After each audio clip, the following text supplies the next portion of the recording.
Yo, what's going on, y'all? This is Marcus Rosa, aka Mazuma TV, back at y'all with some more boxing talk, man. I hope everybody's having a blessed, beautiful, positive, productive night. I hope you had a great day overall, man. I'm back at y'all with some more boxing talk. We're gonna be getting into what's next for Jaron Ennis. Unfortunately, because of the whole Golden Boy and Virgil Ortiz situation, we're gonna be getting into Eddie Hearn saying that Conor Benn offered him hush money to not speak about what's currently going on between the two. And then we're going to be speaking about the advanced talks that have been going on between Rolly Romero and Devin the Dream Haney. But before we get into this, if y'all could please hit the like button on the way in, that'd be very much appreciated. We on the road to 4K. We well into the 3,300 mark. About to hit that 3,400 mark probably by the end of tonight, to be honest with you. Shout out to the nation and the mob for making this possible. You see what I'm saying? How we feeling? We already see a couple comments in the building. Shout out to my boy Chris Maldonado, my high school brother. What's going on, man? Yeah, I mean, two things I want to say, though. Happy birthday to my boy Ree, day one, nation guy. And then I want everybody as a collective, everybody that's in the chat right now, to put y'all prayers up for my boy Slime, man. He's going through some tough times right now. I'm not going to get into specifics, but anybody that's in the group chat knows what's going on right now. So if y'all fuck with Slime, you know what I mean, my unofficial co-host from Mazuma TV, y'all need to go ahead, send y'all prayers to him and his family, man. He got some devastating news. News that will crush just about anybody walking this earth, man. You feel what I'm saying? So if y'all can go ahead, send some positive energy over Slime's way, that'd be very much appreciated, man. He definitely needs it. He needs all the positivity he could receive. And despite how controversial Slime could be, that is a great person, man. A great dude with a big heart. You feel what I'm saying? So, you know what I mean? Shout out to my boy Slime, man. Prayers out to him. And happy birthday to the boy Ree. You feel what I mean? My boy Shay in the building. What up? Lorenzo and the motherfucking Benzo. Showing love from all the way out Tokyo. What up? King of Brooklyn. What's going on? What's going on? Bella Faith said I knew it was something. Who? What you referring to, Bella?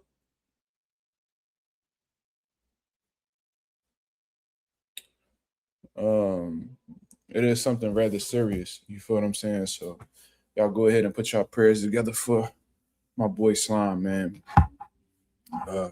So yeah, it's tough news.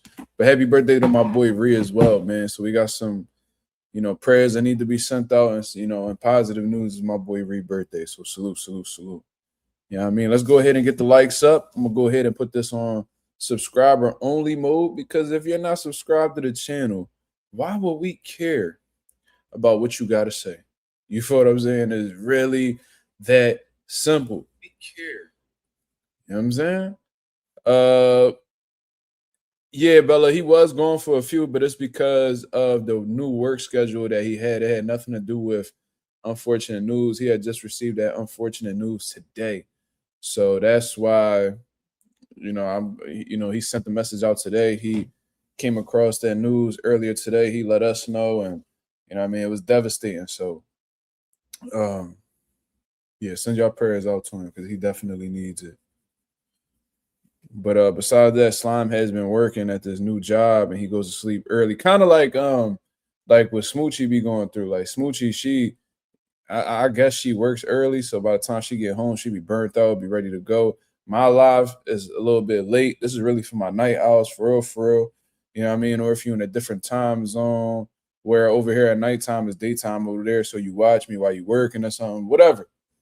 This is really for the night owls, for real. I'm a night owl. You feel me? So I like to be up late at night. I feel like them late hours, 1, 2, 3 in the morning, I feel like that's when, even though I be dead tired, that's like my most productive times. You feel what I'm saying? Everybody asleep, is quiet. You know what I mean? I could go ahead and continue formulating my plan. You feel me? This dude named Technique Pimp. That's hilarious. Salute, brother. What's going on? But anyways, we got some things that we need to discuss that's going on in the boxing world, man. We're going to be speaking about what's next for Jaron Boots Ennis. You see what I'm saying? If you in the building, man, y'all go ahead and hit the likes. I only seen one like when I came in the building, and we got double-digit viewership. Come on, man. It don't cost nothing to show a nigga love. It don't cost nothing to go ahead and get the channel up and get the algorithm on the up so the people know Mazuma TV is live, man. Come on. We could do better than this, people. 4 likes? Wow. But anyways, I appreciate you guys regardless. Whether you watching just to hate on a nigga or whether you know what I mean, you really show love and you really hope that the channel gets somewhere, I appreciate either one of you guys. You know what I mean? Marissa, what's going on? Marissa, how you feeling? Salute, salute. So, let's get into this talk, man. I wanted to speak about this real quick because it's an unfortunate situation for Jaron Ennis, man. This has been like a roller coaster ride in terms of Jaron Ennis getting some top opposition. You know what I mean? Guys who are considered elite, guys who are champion, guys who are the best amongst their division. It always seems like whenever Boots attempts to get one of these fights done, it's like pulling teeth. You know what I'm saying? And I just think that he's been through a series of unfortunate situations, you know, going, you know, all the way back to, you know, when he was a contender on the come up and he was looking to get one of these big fights. He put himself in position to, you know, be the #1 contender for the guys' belts. You know what I'm saying? He was able to become #1 in the IBF. You know, then he ended up getting the IBF interim. And, you know, he was waiting for the winner of Errol Spence versus Terrence Crawford. You know what I'm saying? But when Terrence Crawford and Errol Spence, you know, had fought each other, you know, Errol Spence went on and he still hasn't fought since then. And it's about to be 3 years since Errol Spence has fought. But Terrence Crawford was like, all right, I'm done at 147. You know what I'm saying? I'm having trouble making this weight. So he went up to 154 to explore better or at least bigger options or bigger fish to fry, as he would say. So as a result of that, the IBF had stripped Terrence Crawford and gave that belt to Jaron Ennis. And a lot of people was highly critical of Jaron Ennis based off of this situation when it was literally out of his hands. You know, it was literally out of his hands. There was nothing that he could really do. But at the same time, if people going to give you a world title that could change the course of your boxing career, why wouldn't you take it? But Jaron Ennis didn't feel vindicated as a champion due to the fact that he didn't take a belt off of a champion. So he was searching, exploring, looking for the best opposition possible. We already know what had happened with the Brian Norman situation. Them guys priced themselves out and settled for less just to cash out with a Devin Haney fight in the end and end up with nothing. They priced themselves out and settled for less. You know what I'm saying? Mario Barrios, we couldn't get a response out of him whenever Jaron Ennis was calling out these champions, trying to negotiate with them. The only one that seemed to step up was who was the other champion at the time? Was it I forgot who the other champion was. It was Boots, it was Stanionis, it was Barrios. Who was and Norman? Yeah. So you know, he couldn't get neither one of them guys to fight. Stanionis was the one that stepped up to the plate. Shout out to the boy ETC in the building. And Boots had to make some sacrifices in order to get that fight. You know, from what I heard, Stanionis had to get a nice chunk of change in order to, you know, accept that fight with Jaron Ennis. And it was a great fight. Stanionis showed resistance initially, but he couldn't take what Jaron Ennis was dishing out. And as a result of that, the corner had to stop the fight. But even after Boots became unified in the division, he was looking to collect as many belts as he could while attempting to maintain, you know, his weight. You know what I'm saying? Because, you know, Boots had been in at the division for a very long time, for years. He was competing at 147, and initially it was easy to make because in the amateurs, you know, he fought as low as 141. You know, so when he moved up to 47, he had some years where he could stay comfortable in the division. But as you get older, you know what I mean, your body matures, you continue to grow. And if you look at Boots early on in his career at 47, you look at the end of his tenure at 47, you could tell that he's grown significantly. So, of course, it was bound to happen. It was inevitable to move up to 154 pounds.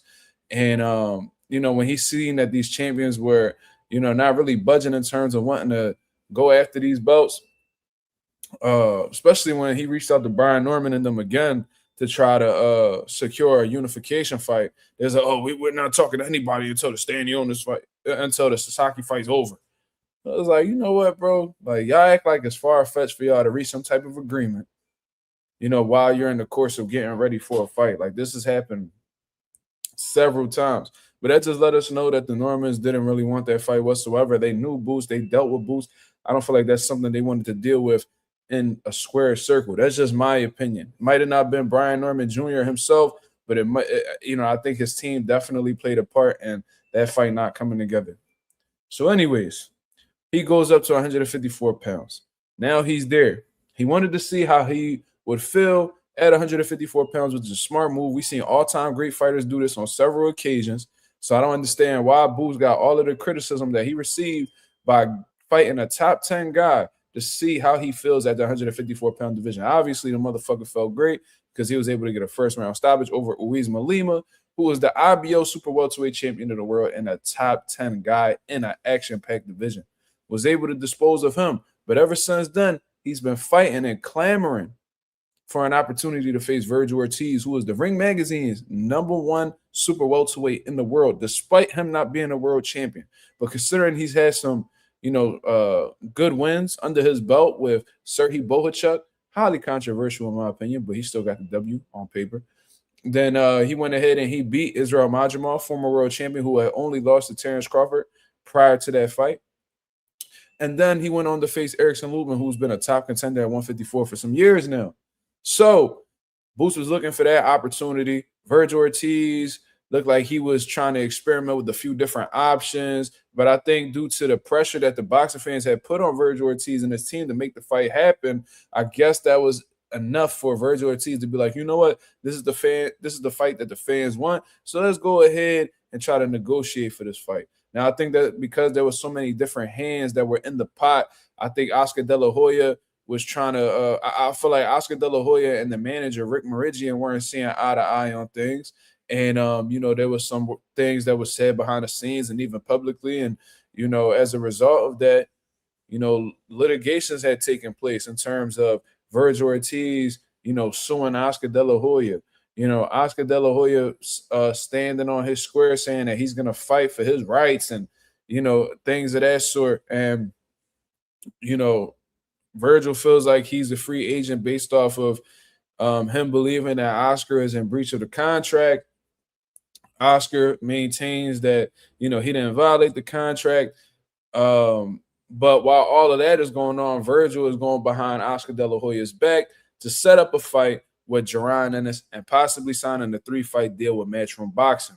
So while that's going on, somebody went ahead and snitched to Oscar De La Hoya. He got word of that. He put a temporary restraining order on Virgil Ortiz so he could not do any type of business until somebody, a judge decides whether or not this will go to arbitration, I guess. Virgil Ortiz files an emergency motion considering the fact that the restraining order has expired. A judge looked at this and rules in Golden Boy's favor and lets it be known that, you cannot negotiate or sign any type of deals until an arbitrator, I guess, looks over your case and comes to the conclusion as to whether you are a free agent or not. So that could take some time. Jaron Ennis was supposed to be looking forward to fighting in March. It is currently the beginning of March now. They said they were willing to push it back to April. But with all of this waiting they were doing for Virgil Ortiz, now they may have to wait as far back as May for them to get themselves a fight.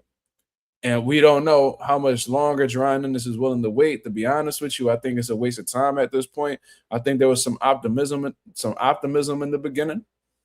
It was some optimism in the beginning because there were some people who I thought, including myself, that the judge was going to rule in Virgil Ortiz's favor and he was going to be able to walk out that door. But Oscar De La Hoya and them obviously made a strong case, and they've been, doing their thing so far. And I've seen like Eric Gomez, somebody over at, a top guy. I guess I don't know exactly what Eric Gomez's job is over at Golden Boy, but he's definitely like one of the top guys. For real, he may be the one who's doing all the business behind the scenes while Oscar De La Hoya is the face. But I seen him go on Twitter. He wrote, ha, ha, ha, ha, ha, ha, ha, pretty much laughing at Virgil Ortiz and his team. Like, yeah, I thought y'all was going to get away with this one, but y'all didn't. And we actually walked away with the W, to get this shit started. So with all of that being said, this could take months. This could take well over a year to get settled. I've seen this happen with fighters in the past, like Andre Ward, Mikey Garcia. It could get really ugly and it could be very time consuming. So, I don't know how many, Bray, to be real with you, brother, I don't know how many fights Boots contractually is supposed to be having in a year. I'm going to assume 2, maybe 3.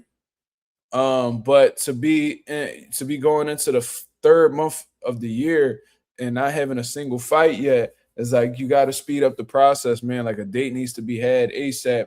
And with Jaron Ennis, I appreciate Jaron Ennis for being patient. I appreciate Jaron Ennis for doing everything he can to make the fight happen. You know what I'm saying? Like I appreciate the effort, but it's just an unfortunate situation with what Virgil and Golden Boy has going on right now, and that's simply out of Jaron Ennis's control. And I see that there's going to be, I already know there's still people that just be hating on Jaron Ennis for no reason are going to try to find a way to criticize him for what these other motherfuckers got going on. You see what I mean? So I could see that those are people that I don't really converse with anyway. They're just those type of people you can never satisfy them, at all. Like those are guys that hate on their own mother. So like I don't really care about what they be talking about. But I said all of that to say, Yasir Ali said, I know Virgil mad than a bitch. I mean, I would be too. It's extremely frustrating. You know, Oscar, I can see why Oscar's frustrated. I can also see why Virgil's frustrated because on Oscar's and he's like, bro, like I literally, molded you into the person that you are today. You know what I'm saying? Like I've been patient with you this whole time. I invested a lot of money into your career. I made you this relevant name in the sport of boxing. I even stood by your side while you was battling your health issues when you was contemplating retirement. And now that you're at the peak of your powers, or however you want to say it, now you want to turn your back on me and go cash out and not have me involved with the business. I would feel betrayed if I was Oscar. Then on Virgil's, and it's like, yo, bro, like I appreciate everything you've done for me, which I'm sure Virgil does feel grateful for what Oscar's done for him. But he's probably looking at it like we had a deal in our contract. It says, you know what I'm saying? Y'all must have like a network. Yeah, y'all must be signed with a network. And if there's no network deal established, then that gives me the option to be a free agent. I went to go take that option because it was proven that you don't have a network deal going on right now, but you're still trying to tie me down. You're still trying to tie me down, and you're pretty much restricting me from getting the biggest fights in my career. Like you messed up on your end. I'm going ahead. I'm attempting to do what was said in the contract, but you're literally blocking me from getting the biggest fight in my career. And all you've done, to be honest, is, shoot, just scare away big fights that could take me to the next level. Xander Zaya situation, you know what I'm saying? Like those fights. Even Terrence Crawford said, even though I don't know if that's necessarily true, he said that Virgil could have had the opportunity to fight him and shit like that. He said the same shit about Jaron Ennis, but we all know that's cap, to be honest. So you know, I could understand both sides, but it's up to the judge at the end of the day. But I want to focus more on is Jaron Ennis. What should Jaron Ennis do next? First of all, leave that fight alone. Virgil got a whole battle going on. We don't know when he gonna come back to the sport. So move on from the Virgil Ortiz situation. I know it sucks. I know that you spent a lot of time trying to get it going, but we can't stop what God got planned. You know what I mean? Maybe it has something. Maybe God has something bigger for Jaron Ennis. Maybe God is setting him up for something else. You feel me? But if we being being realistic right now, there's two fights to me because I heard there was a short list of guys that Jaron Ennis could go after, or he's considering looking at to possibly fight next. Rashidi Ellis is at the top of the list, in my opinion. Not number one, but he's definitely at the top of the list. We could say Rashidi Ellis. Him and Brandon Adams would have been a lit fight, but from what I understand, Brandon Adams is with Zuffa, or at least like he has a fight coming up. Not really looking too much at that Serhii Bohachuk fight. But I don't know if I think he has something set up with Butayev from what I understand. I'm definitely looking at the Jamel Charlo fight, Bray. I'm not gonna lie to you. You know what I'm saying? I would definitely see what Jamel Charlo talking about. Yeah, that's Jamel Charlo running his mouth. He making it seem like he want that fight so bad, and Nobody wants to fight him. Jaron Ennis did tell Jermell Charlo to stay by his phone. But guys like Virgil Ortiz and them have exposed Jermell Charlo for simply being talk. Like, yo, like we sent you we try to get a fight with you multiple times, and you kept, dancing around the offer and shit like that. So, a lot of people don't really take Jermell Charlo serious. Me personally, I don't know. I think that just needs to be spoken about behind the scenes. And if he, just don't want to rumble, or he just trying to price himself out and ask for a crazy check, or as if he's relevant in the division right now. Because look, I'm gonna keep it real. Like Jermell Charlo, yeah, he's technically the guy to beat in the division. He was the last undisputed champion. Nobody beat him for his belts. But at the same time, you're not relevant, bro. Like, you're not this fucking megastar. You're not this fucking megastar where you could disappear for 2-3 years like Floyd and then come back and still be a name. Like, nah, bro. When you lost to Canelo Alvarez, your reputation and your star power faded with it. So now you gotta hope that somebody gives you an opportunity to show that you're still relevant amongst the top guys at 54. Because if you ain't, these guys gonna continue to build their names. You know what I'm saying? If Keith Thurman beats Fundora, he's going to be more relevant in the division than you. Why? Because he's a current champion. He actually he's active for one. Active for two, and then he'll actually beat a name. Jermell Charlo just sitting on the bench talking all this crazy shit. And it was like, yeah, you was dropping 30 points a game back in the day, but you know what I'm saying? You've been out with injury. You tore your ACL and you ain't been balling since then. You know what I mean? You done missed 2-3 seasons, my guy. So it's like, you sound like, for real, you sounded like it has been. You sounded like it has been. It is what it is. You feel me? Bella Faith said, and Boots had 34 fights before the Lima fight, and it honestly did nothing for him. His resume is abysmal. I don't know if I said that right. I'm not familiar with that word, but at least he unified. I don't understand how you could say 34 fights did nothing for him, but then at the same time say he unified. That shit, what they call that, an oxymoron? Shit. I'm sure motherfuckers will be okay with having 34 professional fights if in the end they became unified champions. I don't really understand that. Yeah, I'm not familiar with that word. Yeah, sorry about that. But I'm a use context clues and assume that means like insignificant, small, minimal. Maybe I'm wrong. I don't know, man. But I ain't been in school in 10 years, so forgive me. But regardless, I don't understand how you could say 34 fights did nothing for him, but he unified the division. Fucking Abel Mendoza got how many fights? 40-something fights, and he ain't even touch a world title. How many fights Virgil Ortiz got? He ain't even touch a world title. He said, yeah, you got the synonyms right.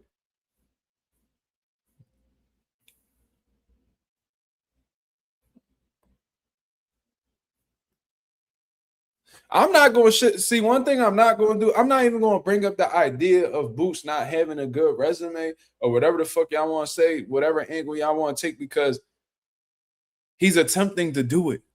He's attempting to do it. He can't help that Virgil Ortiz and his promoter and his manager are fucking going at it in court, and literally, Virgil Ortiz is sitting on the bench as a result of that. Like, he cannot help that that's going on. That has nothing to do with him.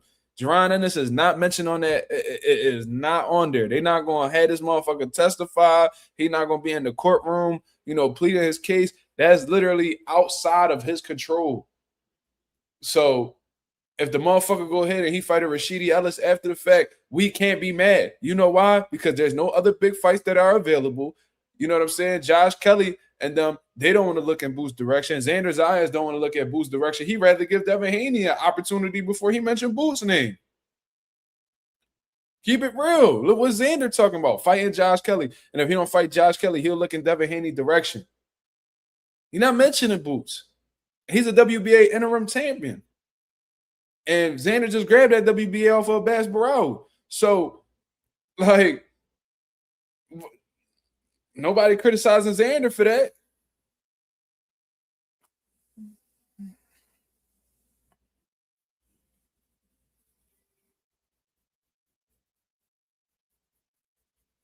I think Boots just need to stay active, man. Xander just said Kelly doesn't want it. All right, so what you gonna do next, Xander? What you gonna do? What you gonna do? Because look at it this way.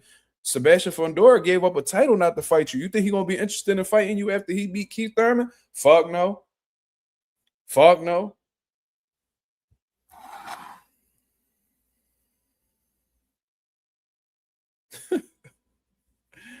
Like the IBF champion out. Sebastian Fundora out. So what you doing? What you doing? Xander, go ahead. Invite Boots to Puerto Rico, man. Invite Boots to Puerto Rico. Why isn't it why? Can somebody explain why the WBA not ordering Xander to fight Jaron Ennis? What are you gonna do? And Devin Haney looked like he about to fight Rolly. He looked like he about to fight Rolly. This nigga Rolly done woke up and was like, you know what? I don't want to fight my mandatory. I would rather fight Dev because I get a bigger fucking bag off of it. Fuck Giasov. You know what I'm saying? Why fight Giasov? If you Rolly Romero, why would you fight Giasov? That's risky and you're not going to get paid what you're looking for. Because neither one of them are fucking super mega draws anyway. So you probably going to have to fight for probably mid to high six figures to possibly take a loss to Giasov. Or I could go ahead and get the shit box out of me by Devin Haney. But at least I'll get fucking paid 7 figures for it. And I could go ahead about my fucking career after I lose because I won't have the obligations of a fucking world champion. I can still be like, yo, Ryan, do you want to run it back with me? And that Ryan Garcia rematch may be there. Maybe. I don't think Ryan wants smoke with Rolly, but maybe it's there. You feel what I'm saying? But Boots told my father, he said to my father's face, Xander ain't gonna fight me. That nigga gonna vacate them belts before he fight me. Pull the nigga card, Xander. You pull Virgil's.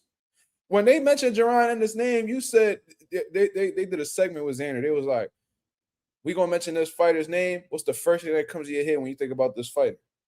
When they said Jaron Ennis, he said, welcome to my division. Welcome him, nigga. Welcome him. Do it. Welcome him. Show him this is your division. I'm sick of the talking in the back and forth shit. Josh Kelly pussy. He don't want to fight you. And I know if he don't want to fight you, he definitely don't want to fight Jaron Ennis. That motherfucker gonna take that world title over to the UK and he's gonna be fighting Lee Ezzard Walsh. This nigga gonna fight a Lee Walsh or a Callum Jones, a fucking a motherfucking Kel.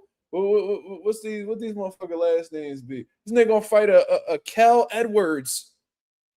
This nigga gonna fight everybody. He gonna fight all these UK niggas out there. Like, nigga, pull his fucking card. That's all I'm saying. Like, y'all niggas, this nigga said Chris Algieri. He gonna bring back Chris Algieri to Rumble at 54. Yo, they gonna get that nigga off that pro box set. You want to fight for the IBF 54 belt, nigga? Chris Algieri's like, fuck yeah. He gonna go over there and get his ass whooped and then come back. Lee Ezzard Walsh. Yeah, he gonna fight one of them niggas. Sir Conor, the fourth. Nigga, don't nobody want to see this shit, bro. They gonna be holding that shit hostage at the Wembley, at the O2, at Nottingham. Niggas gonna be over there and shit. Like, hey, get the fuck out of here, bro. UK been on some nut shit lately. Y'all niggas keep losing to Mexicans. Y'all bitch ass niggas be ducking. And on top of that, y'all motherfuckers out here trying to fight every scrub y'all can. I'm so glad that little motherfucker got knocked out by Brandon Figueroa because he was on some duck shit too. You know what I'm saying? What the fuck is that little nigga name again? That little midget motherfucker at 26 that got put out by Figueroa. I'm so glad that happened to him. What's his name again? Nick Ball. I'm so glad Nick Ball don't got put on his back pockets because that motherfucker, he was dead ass trying hold that belt hostage. He didn't want to fight anybody that had any type of chance of whooping his ass. That Bella Faith's gonna say, Nikki, you fucked up.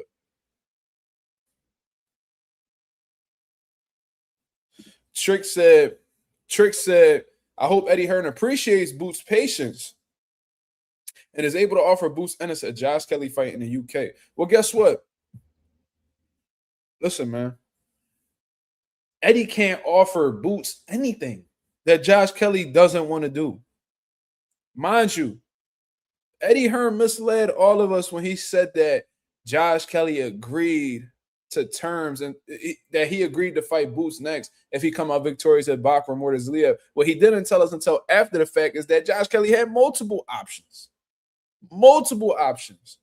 So I don't give a fuck. Like, I could sit here and be like, Gervonta Davis signed the fight Pitbull in a rematch, and he agreed to terms that he'll fight Shakur Stevenson next. And everybody like, oh my God. And then Gervonta Davis going to beat Pitbull or whatever. And like, oh my God, Gervonta and Shakur are going to fight next.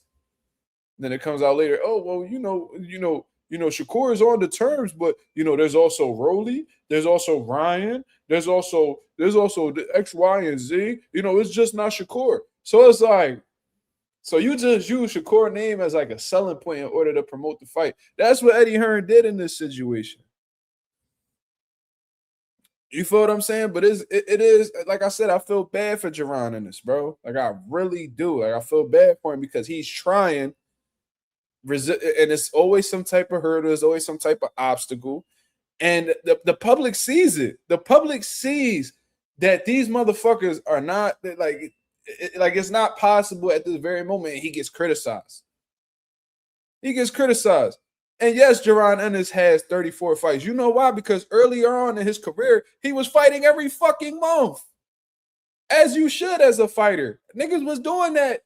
Like back in the day, Mike Tyson fought 12 times in a year. Like, motherfuckers do this. We had a fighter by the name of Brandon Robinson. He fought 11 times in 1 year. Why? Because he could fucking do it. This dude, Jaron Ennis, was fighting in the Sugar House Casino in Philly. Then he'll go over to Virginia, fight over there. Then he'll come back and fight at the 2300 Arena in South Philly. Then he over at Utah. Then he over here. Then he over. That's what you're supposed to do when you are an upcoming professional boxer. That's what you're supposed to do. Get as many fights as you can. You know what I mean? Stay active, stay sharp. You know what I'm saying? And then once you get to a certain point in your career, then you can start being, quality, being of quality and not quantity. So yeah, Boots got a shit ton of fights. But go look at where a majority of those fights took place. A lot of them took place early on in his career, around 2016, 2017, around there. You know what I'm saying? But once he got to like a contender stage, all of it slowed down, as it should, because he's taking better opposition. You see what I'm saying? So it shouldn't really matter if he took 34 fights. How many of those fights did he take punishment in? That's the question. Jaron Ennis still got a lot of gas and got a lot of momentum. He still got a lot of gas in the tank because ain't nobody beat any of that shit up out of him. ETC said, yeah, he fought 10, 11 times his first year pro. I remember it. I witnessed it. Look at this nigga fighting again. This nigga fighting again. Oh, he fighting again. Boots was coming out calling himself. I remember, bro, I was watching Boots so long, niggas don't even remember he was calling himself the Black Mexican. Don't nobody even remember that. Early on in his career. Niggas don't remember when he came out dressed like a rooster and all that. Like, niggas don't remember that, Boots. But I remember that. But regardless, I feel bad for Jaron Ennis, man. But at the same time, bro, you got to stay active. So if you got to face some type of criticism, he said he don't be giving a fuck about what people be saying anyway on the internet. That's why he don't be responding. I think he needs to keep that same mentality. Now, Boots had the Virgil Ortiz option and he walked away, and then he goes ahead, that he deserves all the criticism in the world. But like I said, there's no reason to really criticize Jaron right now because what's going on with Virgil with them is literally out of his control. And no matter how much fans may want this fight, the business comes first. And if the promoter, the manager, and the fighter aren't seeing eye to eye to the point where they are in court battling against each other, Virgil pretty much fighting for his fucking freedom, then that has to be taken care of first. The business has to be right before fights are made. That's just what it is. So Boots need to do, he shouldn't be sitting around, he shouldn't be waiting, because I feel like he'd be a fucking fool if he did that. If he sat around and was just like, I'm gonna just sit back, man. I ain't gotta fight. I ain't gotta prove nothing, man. You know what I'm saying? I'm gonna just wait till Virgil or Oscar get this shit together and then I'm gonna be ready. No. Look how that shit hurt Triple G. Triple G, that motherfucker, he didn't want to fight nobody. He was just focus on Canelo, focus on Canelo, focus on Canelo. And look what happened. By the time he got to that third Canelo fight, nigga was washed up. Put on a shitty ass performance. Motherfucker ain't fight since then. He out here promoting energy drinks and shit in Kazakhstan. Like, the fuck? What are we even talking about? So, Boots, go ahead, do what's in your best interest, man. Call Jermell Charlo. Call him. See what's going on with him. If he's willing to be reasonable in negotiations and shit, Jaron Ennis versus Jermell Charlo would be a gangsta ass fight. I would love that fight. Stylistically, that's a banger. I ain't even gonna lie. That's a real banger because you know what type time Jermell Charlo gonna be on. He's strong as shit. He always comes in top shape. You know what I'm saying? He got solid fundamentals. He's sturdy, boy. Sturdy. And if he anything like he was in the past at 154, Boots got some shit that he got to figure out in front of him. Absolutely. And, Jermell Charlo, he probably going to be a little hesitant because of his inactivity and shit like that. He probably want a little comeback fight or whatever. But that's what I think. I think he's going to want a little comeback fight to get, like, his feet wet or whatever just to shake some rust off. I think that's what he's going to do.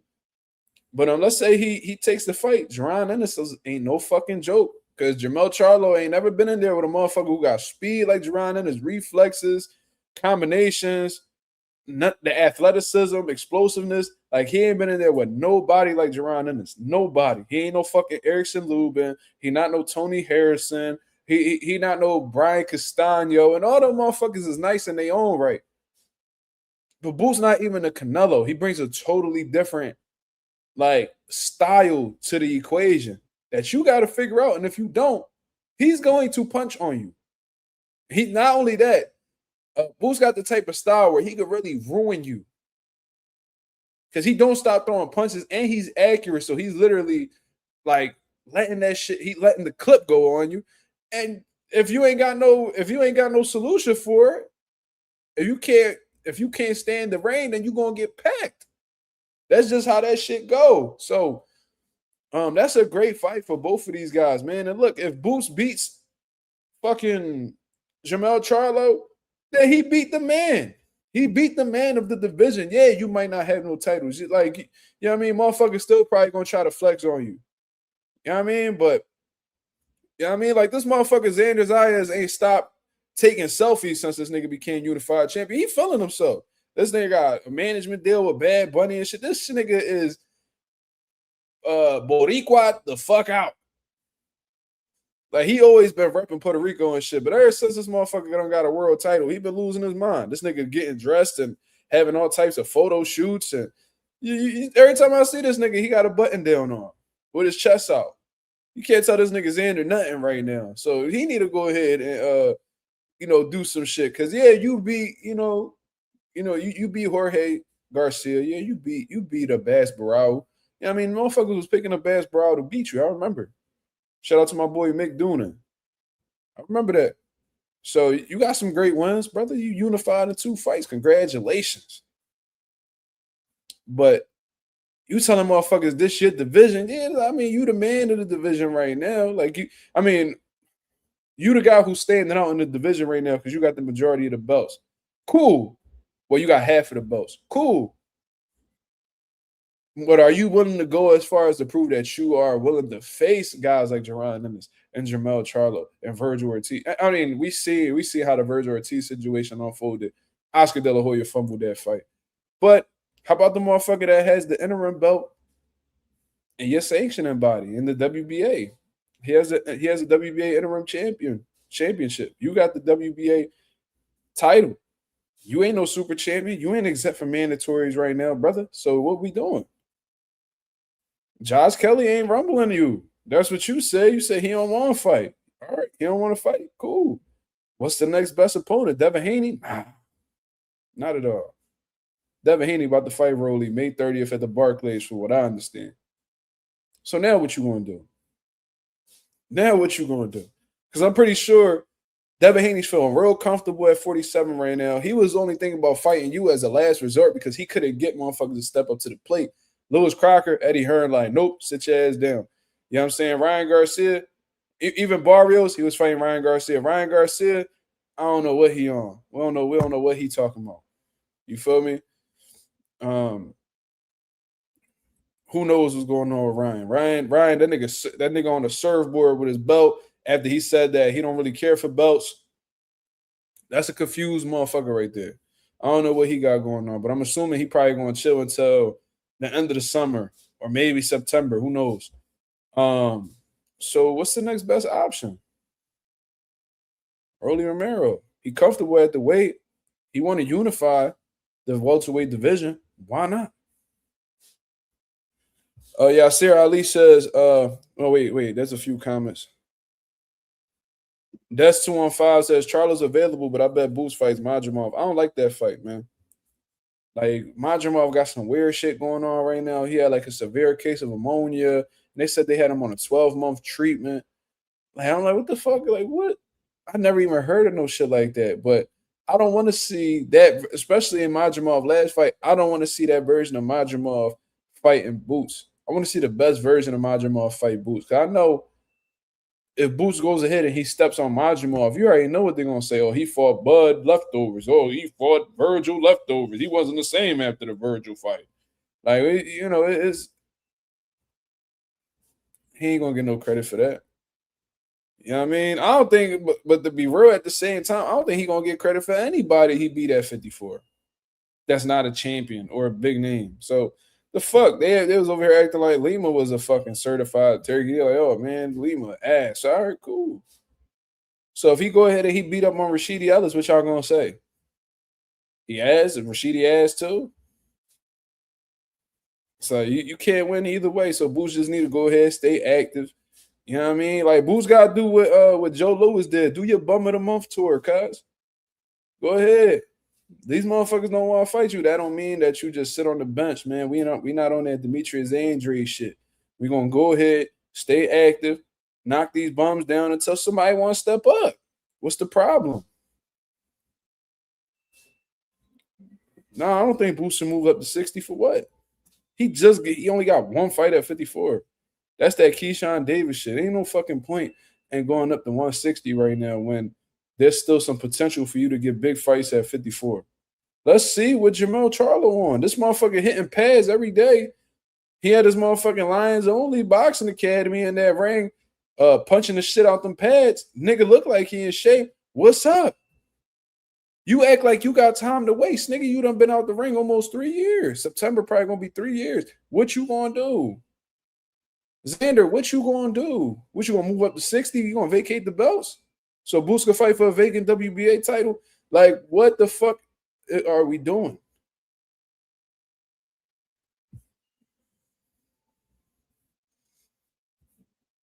I seen this nigga Xander on his story painting his mother's walls in his crib. Yo, Xander, like, if you don't go ahead and pay some motherfuckers to paint that woman wall, man, what the fuck is you doing, bro? But I see you training too. I see you training too. What we doing? Why don't these motherfuckers get X in these interviews? Like I be seeing Xander doing all these Spanish interviews. Motherfucker act like he too good to interview with motherfuckers who from the States and shit for some reason. Me gusta. Nigga, you want to fight Jaron Ennis or not, nigga? As a matter of fact, hold on, man. This shit getting frustrating. I ain't even gonna hold you. Let me see something real quick.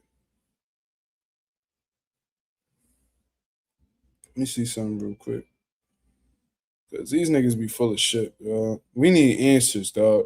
Yo, the nation, we need answers, dog.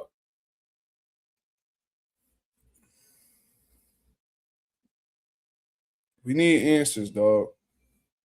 This shit getting old. This motherfucking Xander Zayas. You want to answer these questions, nigga. Let me see something real quick. Let me see if this checks out. Let me see if this checks out.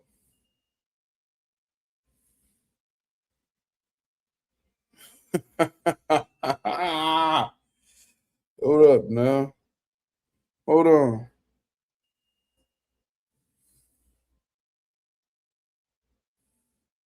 Oh shit.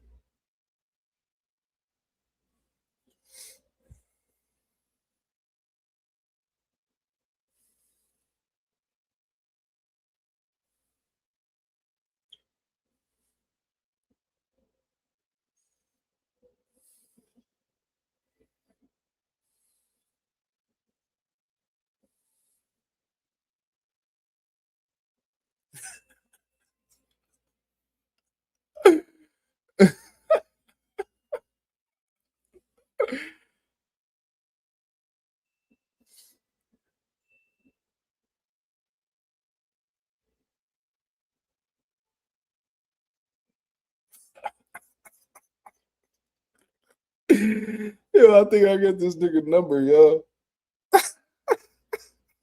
Hold up. Yo. Yo, what up, bro?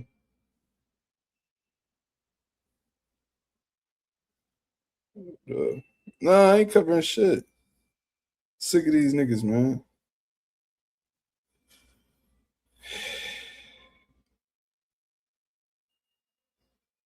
Should I cap about my name? Yo, should I cap about my name or just say who I am, dog?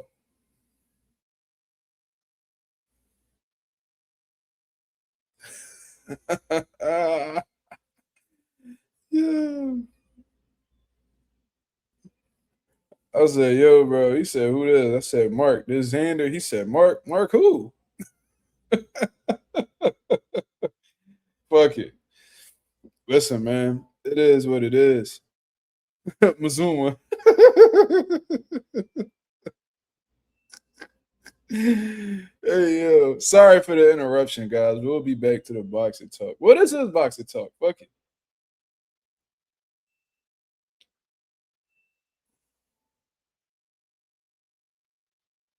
My yo, bro, you gave me a number, bro.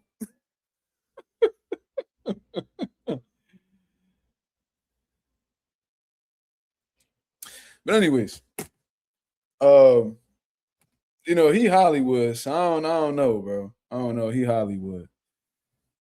Uh, but we need answers, man. We need answers.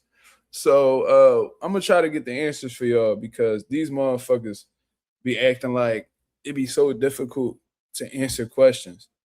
You know what I mean? And then they just want to sit back and motherfucker, we need transparency as boxing fans. I'm sick of y'all niggas acting like y'all ain't got shit to say to people. Fuck is you talking about? Yeah.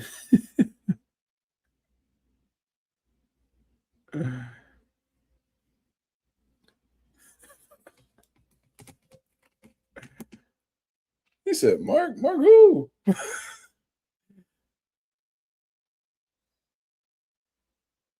That's definitely Xander. He said, brother, I don't know who you are or how you got this number. He be talking like that too, brother. Damn, bro. That's crazy. You ain't gotta talk to me like that, champ. That's crazy.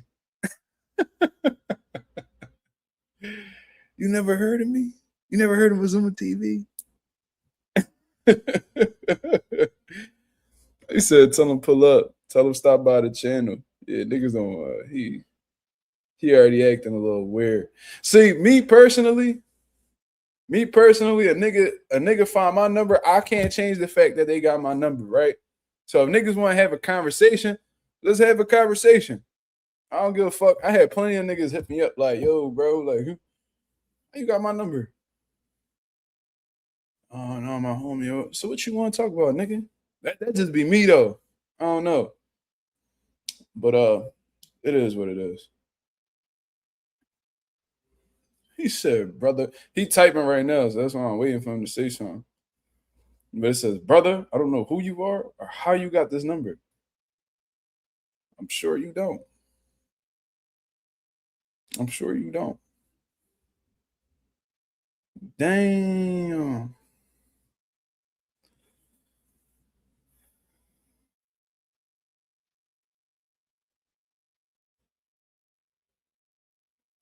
Be like, chill, bro. I'm Puerto Rican, brother. Brother crazy as shit. Like, yo, bro, chill. I'm Puerto Rican, bro. I fuck with Bad Bunny, bro. Oh man.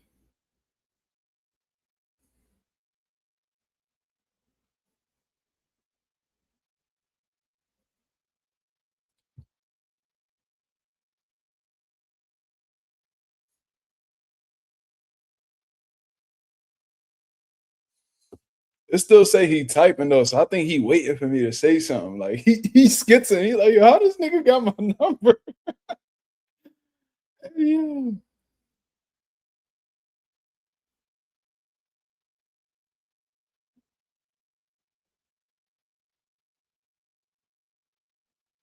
Anyways, uh, brother, I'm Puerto Rican too. Bully said, yeah, Eddie need to start sending them petitions up. I mean, look, bro, you definitely like if you boots, you definitely need these sanctioning bodies on your side, bro. Like you really do. Um, because you gotta pretty much put these motherfuckers back against the wall in order to make some shit happen. Because Boots is dangerous. You know what I'm saying? And Boots ain't like the biggest draw right now. Like he a solid draw, especially in Philadelphia when he go to New Jersey and shit like that. Like he on the in certain parts of the East Coast, he could do some numbers. But like in terms of like being like an international star or going wherever and selling out, like he's not there yet. So people could use that as an angle to be like, I ain't gonna get much off of fighting Jaron Ennis, and then they gonna ask for numbers that ain't realistic with the business. So you basically gotta use these sanctioning bodies to your advantage to get some shit popping. That's basically what it is. And that's let's keep it real. That's how Boots got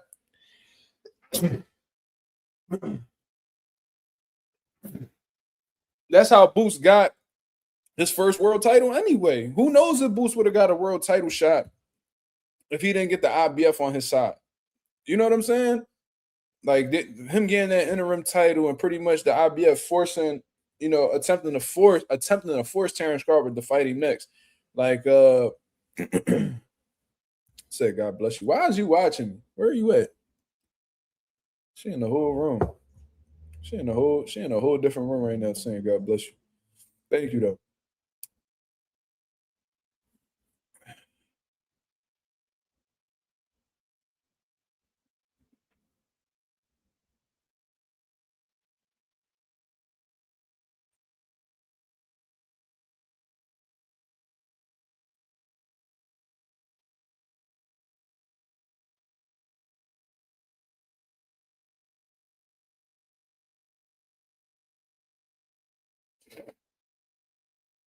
Yo, this nigga staying in the convo, bro. I just typed some shit. I just typed some shit. And this nigga sitting on the thread.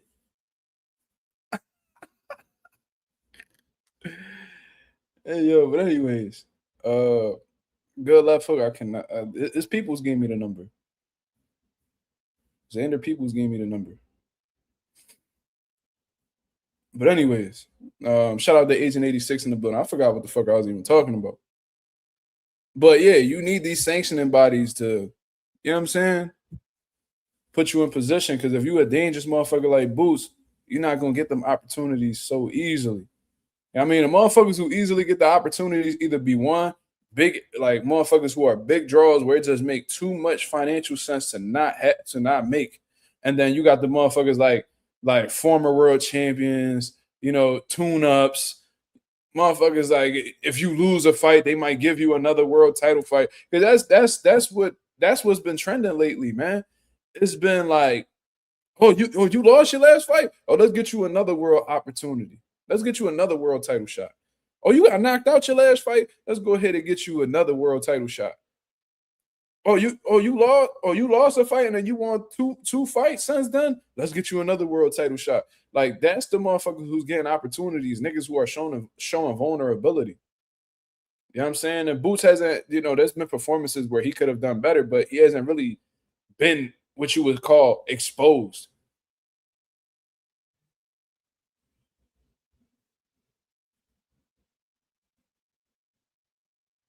Ah, shit, Xander mad, bro. Xander mad at me, man. See, I shouldn't have did that. Oh man, I think I just burnt the bridge with Xander, man. He mad.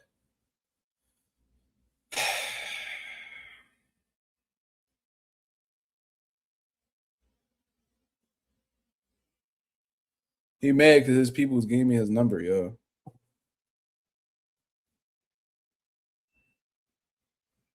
Damn.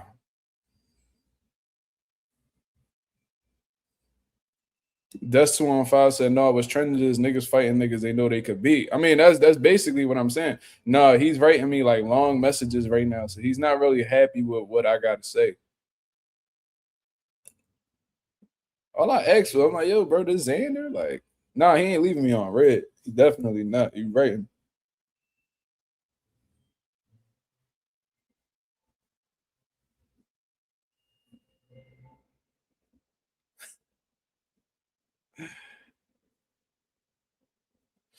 Shout out to my boy Slime in the building, man. We spoke about you at the beginning of the live, brother. I hope everything is good with you and yours, man. Salute, brother.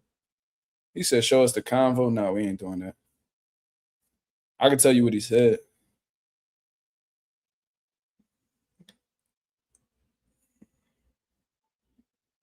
He mad. Xander mad. Damn, bro. This is crazy.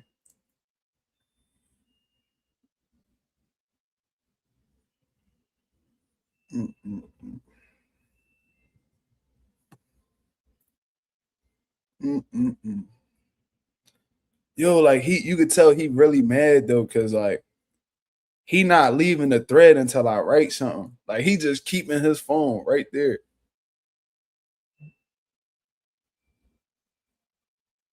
Oh, he said he don't mean any disrespect. All right.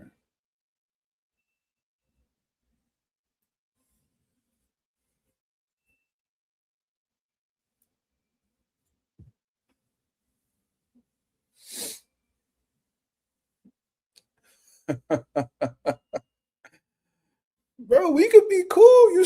So this is what he said. He said, I find it disrespectful that you are on the media and you are texting my direct number. I don't know how, but I'm sorry, brother. I do not know you. And I know I don't give my personal number to anyone. I don't know who of my people gave you my number, but I was not informed. Who was it that gave you my number again? So I could confirm if this was already set up because I don't remember nobody telling me about any of this. Then he says, I don't mean any disrespect, brother, but I hope you understand this is my personal number where only my family and friends could contact me. He being nice, so I'm gonna leave him alone. What y'all think, Chad? Oh man. Yo, you could tell like he thrown off. Like this shit really like this really see me, you text me. I don't know. I don't know though. You know what I'm saying? Motherfuckers is different. Not everybody like me. But motherfucker hit me up on some shit. I'm like, of course I'm gonna ask like who the fuck is you? Who you? But then after that, I'm like, I mean, like you got my number. It was like, fuck. So it's gonna be one of two things. I'm either gonna block you or we gonna have a conversation. Nah, bro. I'm not disrespecting Xander, bro. I'm not. I'm not gonna disrespect Xander.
Yo, this nigga.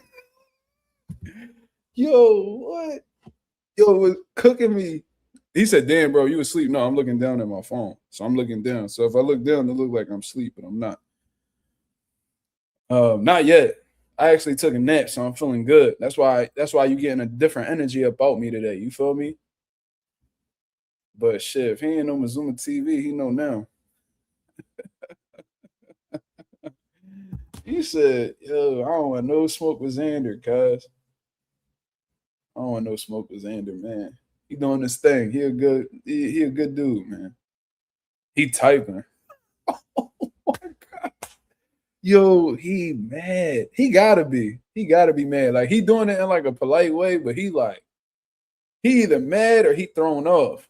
Like he like, how the fuck? Like, how did you get this? And it's like, nigga.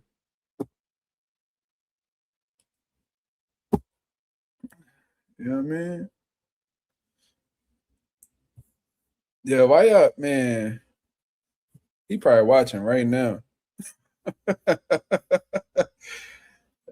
My boy Dust said, I got a work phone and a personal phone. One of my customers hit my personal phone and I ain't got my number. I will feel some type of way. Hey, man, it is what it is. So now what? You go about it two different ways. I can't change the past. What I did a couple minutes ago, I mean, I can't change it. It happened already. So now what? It's a few ways we can go about this.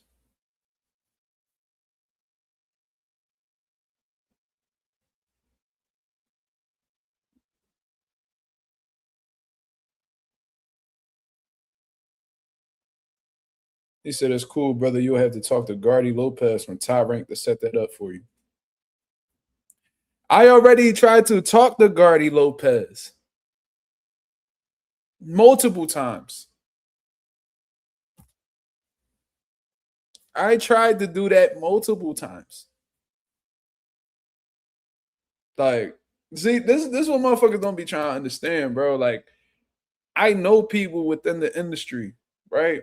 Know plenty of people all throughout the industry. I know them. Top Rank, Matchroom, fucking don't really know too many people from Golden Boy, but PBC. Like I know, like this is how I've been able to get interviews with certain individuals and shit like that. Like that's how I got the Bruce Carrington interview. Shout out to Tifo Burlington because I know people that know people.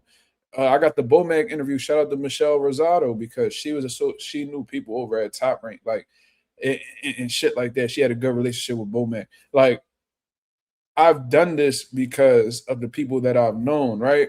But there's been multiple interviews that I've tried to do where, oh, you gotta talk to this person. So I go ahead and I take that, I listen. I'm not gonna sit here and be like, oh, I'm too good to talk. No, I go talk to this person or I reach out to this person and I get zero response. Everybody's getting responses except me. So it's like, what else am I supposed to do? Yo, this nigga Tricks is crazy, bro. I don't got Boots number. And I wouldn't even play with I wouldn't even do that to Boots. Me and him cool for real though. Like we ain't doing that. Like I wouldn't say like we fucking like friends or close friends, but I fuck with Boots. I wouldn't do that to him. That's a good brother. Call Boots on one phone and call Xander on the other and let them go at it. That's funny, man. Imagine that. You know it would be funny if I put Tito Mercado on the phone with Rolly. I put but that don't really make sense because they in different divisions. But imagine if they was both at 47. I just put Tito on this phone, Rolly on this phone, just have at it. That shit would be hilarious, bro.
Really gonna tell Tito he not his type, like he said to Ryan. Yo, that was wild. That is wild.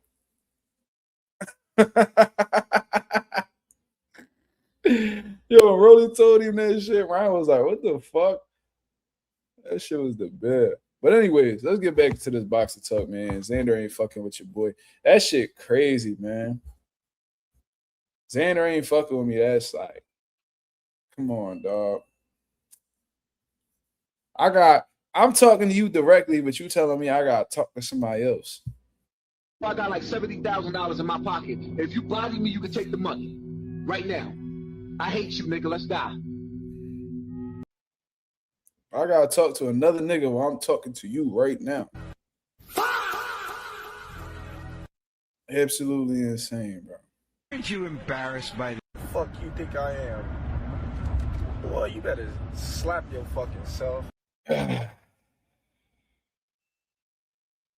That's the unified champion of the world, y'all. Xander Zayas, man. He ain't fucking with your boy. I mean, I'm Puerto Rican just like you, man. I came up in boxing just like you. I ain't accomplished nothing you accomplished, of course. But we got similar backgrounds. We got similar, you know what I'm saying? Like, we got similar ethnic backgrounds. That ain't enough. What can we do, man? Anyways, I see the viewership went up. What's going on? What's going on? Let me find out them people watching me now. I think I done put a target on my back now, yo. I think he gonna send the Puerto Rican cartel after your boy. I think they gonna I think he done set Bad Bunny people to come investigate. Like, who is this motherfucker? Who this light-skinned nigga that don't speak Spanish? What is going on? But anyways, let's get into these other topics, man. Shout out to everybody that's in the building. Shout out to the 38 people that's in the building, man. We're going to go ahead and speak about something right here that I found to be interesting, to be real, because if this is true, because Eddie Hearn did say this, I don't think he would say something if he couldn't definitively prove it. Let me pull this shit up right here. I thought this was hilarious. Let's see, let me go ahead. I'll see it right here. Ooh.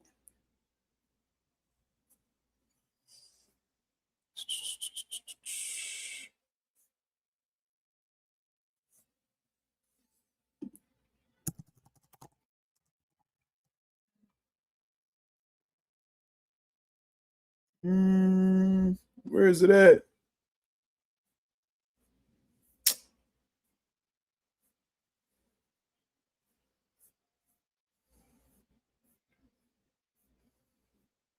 Yo, Conor Benn getting cooked. He be getting cooked on social media, bro. It's crazy.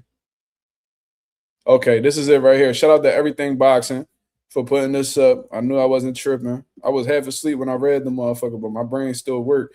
He says, according to Everything Boxing, he says Eddie Hearn has said that he was offered money by Conor Benn to, unquote, not say anything bad about him in interviews regarding his exit from Matchroom and the manner in which it was done.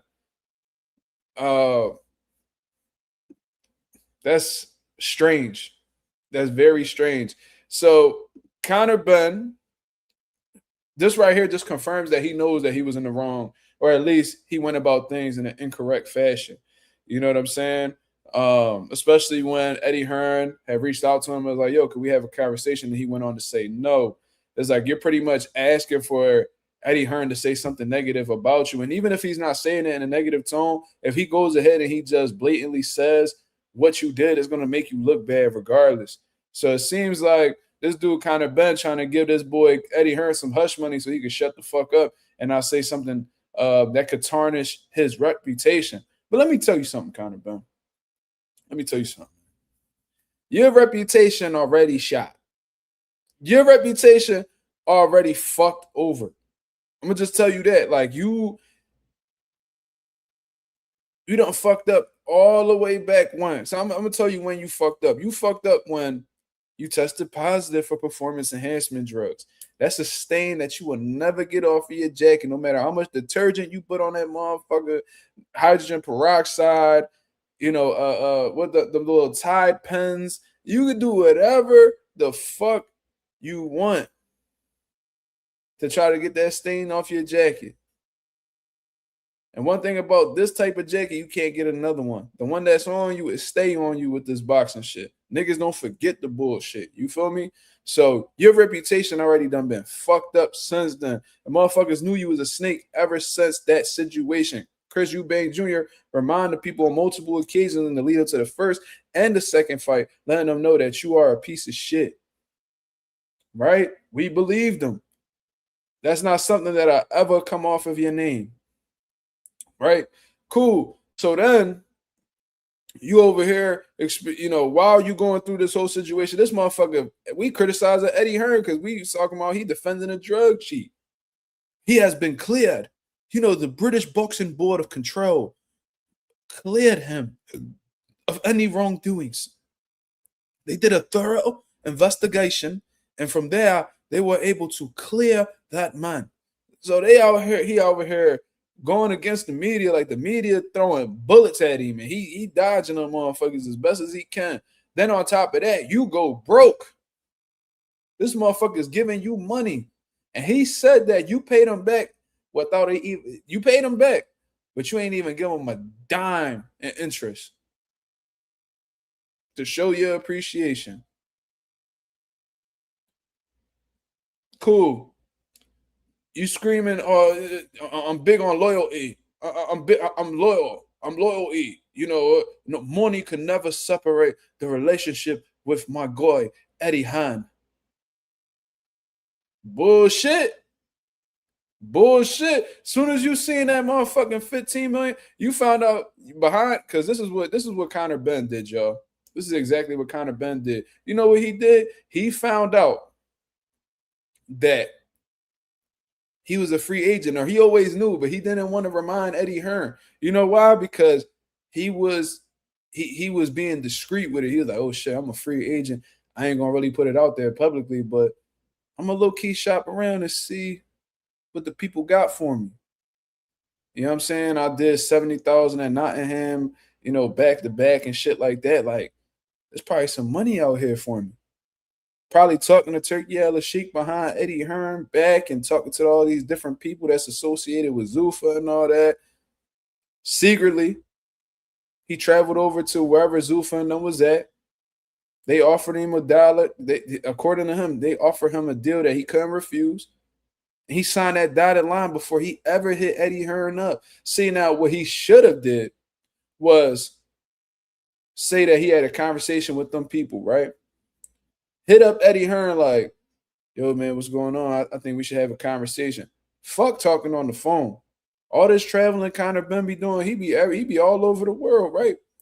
Sit the fuck down with him or wherever he at, London, wherever. Sit down with him. Tell him, look, man, like, we haven't really renewed our deal. Zuffa and them, they just offered me a one-fight deal for $15 million. See what Eddie Hearn's response is to that. You know what Eddie Hearn probably would have said?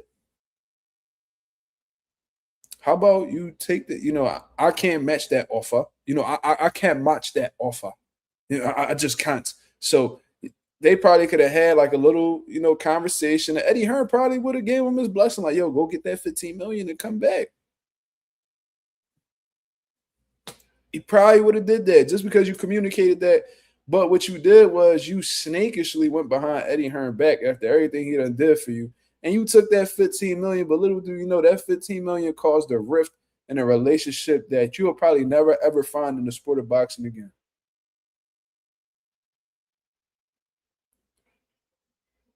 And you know what? That's going to make Eddie Hearn a cold motherfucker. It's almost like, listen, these promoters be snakes too. Like, I'm pretty sure Eddie Hearn done snaked a couple motherfuckers. You know what I'm saying? Like, I'm pretty sure he done did that. A lot of these motherfuckers don't get to the top unless they fucking somebody over some way, somehow. So this ain't me, like, pulling out a violin for Eddie Hearn, feeling bad for him. But what Eddie Hearn's doing in a genius way is playing this, like, he's definitely on, like, he going on this tour where he's trying to make motherfuckers feel bad for him. You know what I mean? Because everybody gonna be like, yo, man, Eddie Hearn got a big heart, man. He's a good person. You know what I'm saying? And it puts Eddie Hearn in a positive light, so he benefits off of this at the end of the day. Eddie Hearn, he's a different promoter. He's loyal. He loyal.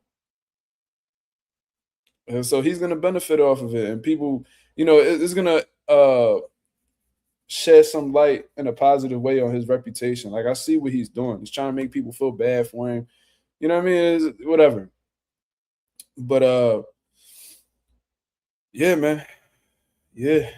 Bella Faith said a conversation to not do the lick of the century against Regis. Not necessarily not to do it, but he should have had the conversation because Eddie Hearn is somebody that built him from the ground up. Built him from the ground up. So if you let's say you in the real estate industry, right? And you start with this one guy, and with the business you done with him, you were able to buy up to 30 properties, right? And he's a veteran himself. He showed you the game. You know what I mean? He showed you how to get here. Like, he strategically moved you through the real estate industry. But had you rub shoulders with some people that were mentors, and like, he just put you on game. Everything and based off of how far you got was because of him. Now, he been putting you on bread. He giving you all these opportunities, but then a big opportunity comes across your way outside of your partner. And the real thing to do would be like try to get your homie involved with the situation, or at least let your homie know that that's something that you entertaining. Because on some real shit, because he even said I could have I simply can't match that offer. Yeah. What if Eddie Hearn could have matched that $15 million offer then? What was the point with going with Zuffa? You know what I mean? But anyways, to go back to what I was talking about, Conor Benn was like, I still want Eddie Hearn to be a part of my team. And it's like, it's too fucking late. Now you stabbed this motherfucker in the back and you like, yo, man, I hope we can still be friends. It's like, no, for what? For what? Now, could they do business later on down the line? Yeah, absolutely. Eddie Hearn gonna put his emotions aside to get to some money. We already know that.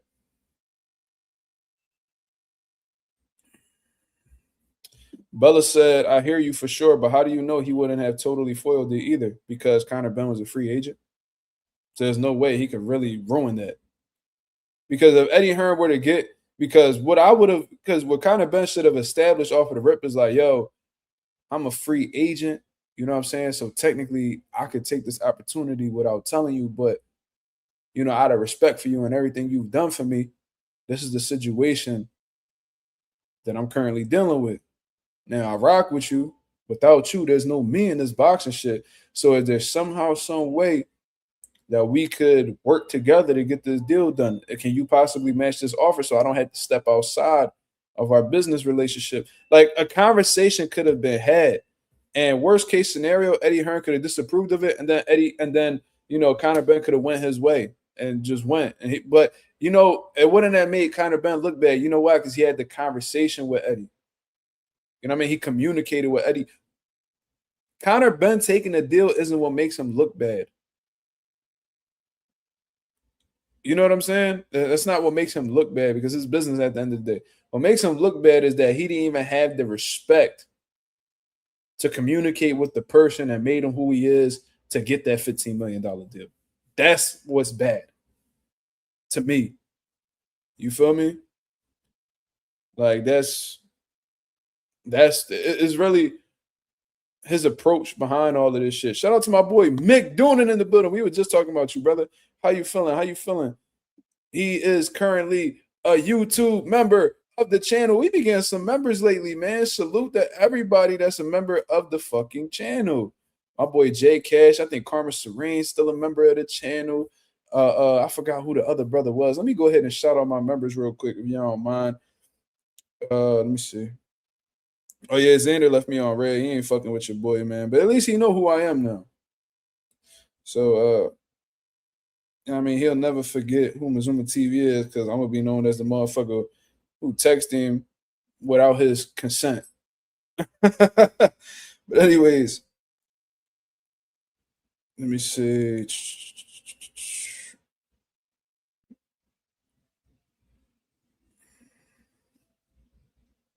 Let me see who it is. Yeah, why is it not showing me my members? Hold on, let me check YouTube Studio. Let me shout out all my members, man.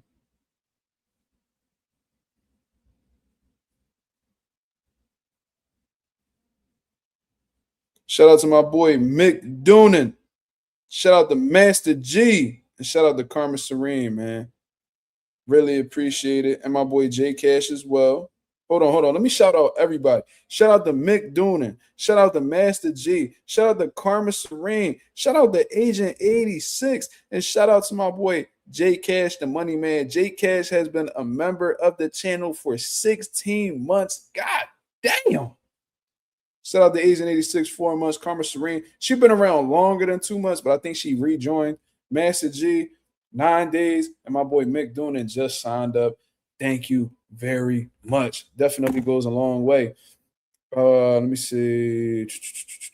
My boy Mick Doonan in the building said, did you see the Hearn interview? I've seen a few out there, but his interviews be so long, it'd be hard for me to, deal with what I'm dealing with during the day and still hear every single thing that's being said.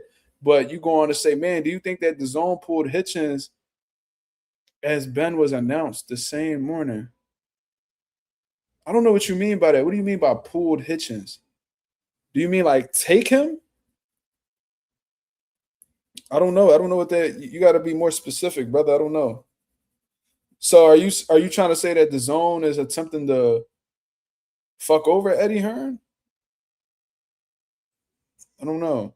I don't think the zone really got anything to do with that Zuffa signing, though. I think that was Dana White trying to. I think Dana White just pulled the rug from under Eddie Hearn. You feel me? That's what I think, because they was going at it. Eddie Hearn probably like 24 hours before was like, Turkey is your peppy. Turkey is your daddy. You feel what I'm saying? And Dana was like, you know what? This motherfucker talking too crazy. Let me go ahead and make an example out of this motherfucker. Put a call in. Found out Conor Benn was a free agent. I mean, let's fly this motherfucker out here. Let's sell this nigga a dream. Let's give him a bag he can't refuse. Let's go ahead and take one of Eddie Hearn's biggest assets in his promotional company and his promotional stable. Let's take one of the most popular fighters from his stable just to let him know that we here. I think he did that just to flex on Eddie. You want to know how I know it was just to flex on Eddie? Because this is a one-fight deal. It's like, just to show you that I could really fuck you over, I'm going to go ahead and, like, it's the equivalent of, like, you got an op and shit, and you fuck this nigga's sister, you fuck this nigga's bitch for the one time just to show that you have pull like that. It's like it sends a message to these niggas, like I could really, like, if I really want to, I could really make shit hard for you.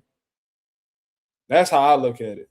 I think that was a warning shot. Like, bro, keep my fucking name out your mouth, because I really will fuck over what you got going on. Yeah, Bryce, see, we seeing eye to eye on this. He pretty much said the same shit I said. He said, I don't think Zuffa wants Ben. Dana paid Ben the money to show Eddie his money isn't long enough. Yeah, basically. And I'm about to show you why we about to be a threat in this motherfucker. Boom.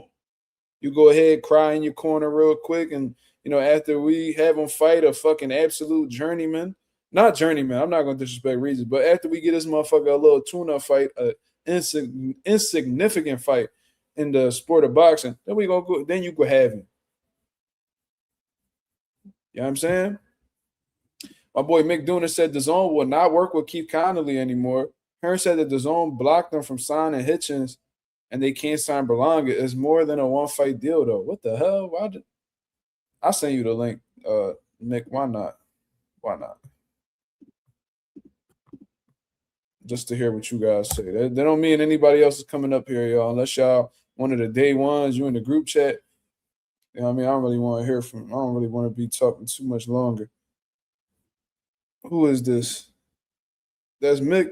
Yo, Mick, why you got that profile picture, brother? Who is that? Why you got Tank dressed as a Muslim, man? That's Abdul Wahid, the new Ayatollah. He's now going into Iran as the supreme leader. Nah, that's Abdul Wahid. That's Tank. Abdul Wahid. Abdul Wahid. You trolling Muslims or you trolling Tank, bro? Trolling Tank, but Okay. he could be the new supreme leader. He could be the new Ayatollah. You are insane, bro. So, Yeah. this Eddie Hearn thing. So, Eddie Hearn done an interview with IFL. And so, they're saying that DAZN will not no longer work with any Keith Connolly fighter. He tried to do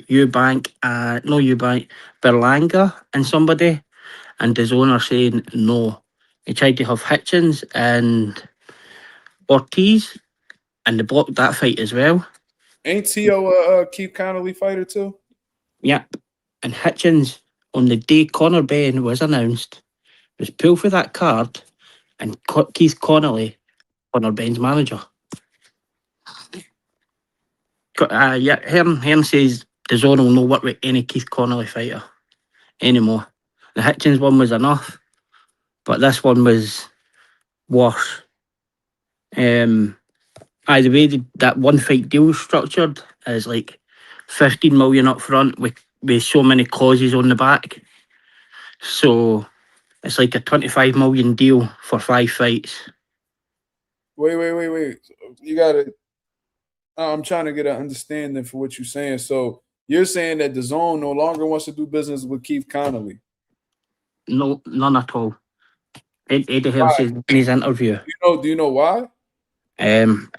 He's so hard to work with. The Richardson Hitchens things happen. They think Hitchens will go to DAZN with Zuffa with Berlanga.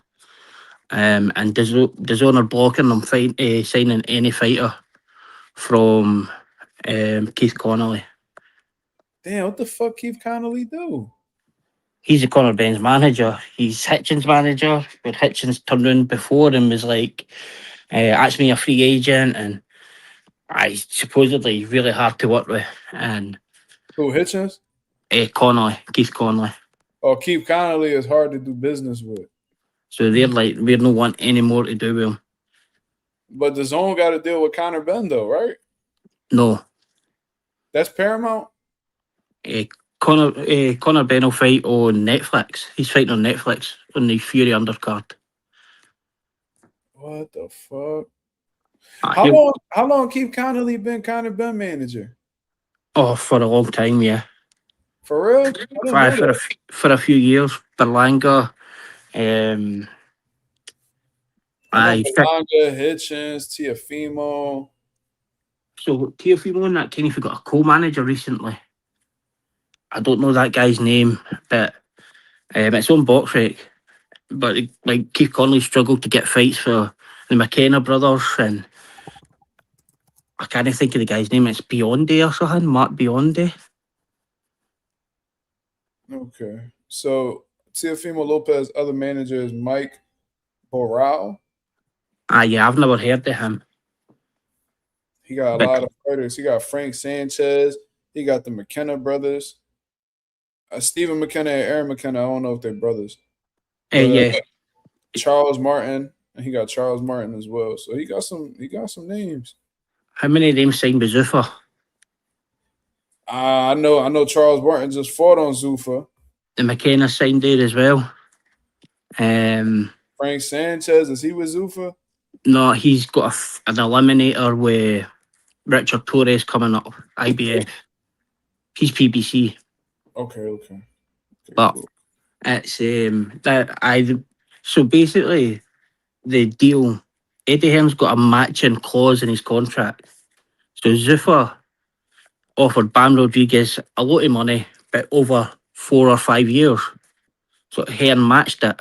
He's got to match the exact offer. So at that point, Turkeys and Dana are like, we'll make it high amount for the first fight for Conor Benn, and we'll make it low in the back end. Now, the clauses in it, Eddie matched the money, but he didn't want to match the clauses.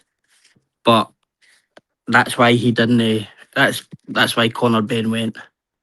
I heard Bam is still undecided though.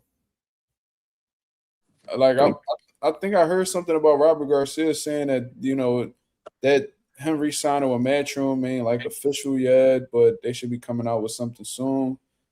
Oh So no, it's absolutely official with Bam. say that again. It's official with Bam. It's official with Bam. Yeah, but here's today's match. It Robert Garcia didn't know what he was talking about, Oh, okay. I had seen that on ES News, but that was some time ago. So maybe some things changed since then. and But that's why Zuffa went high the next time, really high for the first fight. That takes Conor Benn out there, and then really he's a free agent on the back of that, but he's not real. He's not really. There's clauses in it. He'll fight for Zuffa in the league. my boy Tricks in the building said, "Wait, he's right. I watched an interview with Eddie in IFL, and he said, fuck Keith. I'm pretty sure." I would damn. That motherfucker Keith got a target on his back. See, I look like my father's a boxing manager, just like Keith Connolly. So I've seen like my father, be looked at as like difficult to do business with and things of that nature. But you definitely got to have a balance too. Like of course, you want to get everything you can for your fighters, but then at the same time, you have to be realistic with what you expect to get from your fighters. Like if you know that your fighter is like a $10,000 fighter, I don't think I think it'll be a bit extreme to ask for $100,000, right? Like you gotta find a way to get him what he's worth in that very moment. If you can get more than that, much props to you. But I do think that there are managers nowadays that make shit almost impossible to do, and as a result of that, these fighters, are missing out on opportunities and even being called ducks for not taking on the fight. You know what I mean? A lot of these fighters don't really want to be hands-on with the business, so they rely on their managers to get the shit done. Whole time the managers are fucking up, prestigious situations that could really elevate their game to a whole new level. So yeah, I don't know exactly what's going on with Keith Connolly. This is like I don't really be paying attention to that type of shit. I like to focus more in on the fighters. But yeah, you just brought something totally new to the table. So now I'm gonna definitely do research on this and see why Keith Connolly is such a big problem with the zone. To the point where they're pretty much saying, fuck all your talented fighters. We don't want nothing to do with them. It's crazy. Yeah, and I can't remember what else I was going to say to you. Oh, we're going to see Jay Opataya strip this week for So I read that. I heard the IBF is like giving him an ultimatum. yeah, like the fight's never even been listed on the IBF website. Can you see Dana White letting them in to be the refs and doing all that kind of stuff? Second day weigh-ins. That's never going to happen on their watch. Going to their facility. They made it clear that they're not acknowledging any other sanctioning bodies anyway. So Yeah, but they promised that guy could be undisputed. I feel so sorry for him. He's basically saying, I don't know what's going on in the background. They're saying we can do it. They're saying we can't. And like, yeah, IBF in a mess. he's in a fucked up situation because he already signed with Zuffa, so they have an active contract. So it's not like he's gonna be like, oh well, I'm gonna choose to defend the IBF because he might be in breach of contract with Zuffa, and that could be a very crazy situation. So I think he really got no choice but to give up that IBF. But I think that he should have taken that. I think he should have done like his research and really balanced the two. I think Ja made a decision. I think he chose activity and money over unification. But I do think that Ja was gonna have some difficulties getting the unification fights done regardless. So maybe he's using Zuffa as a way to like make himself more marketable, make himself more popular. So if he were to exit that deal, he can at least, jump out there and possibly be a part of these big fights at cruiserweight. But I don't know. That's tough, man. I don't like the fact, I'm going to keep it real. I don't really like the fact, and I know it made business sense, of course, but David Benavidez getting a unification fight before a Ja? It's crazy. That's look, David Benavidez has followed Zurdo's path of the full career, yeah. Just pick up titles against non-champions and didn't beat champions for their belts.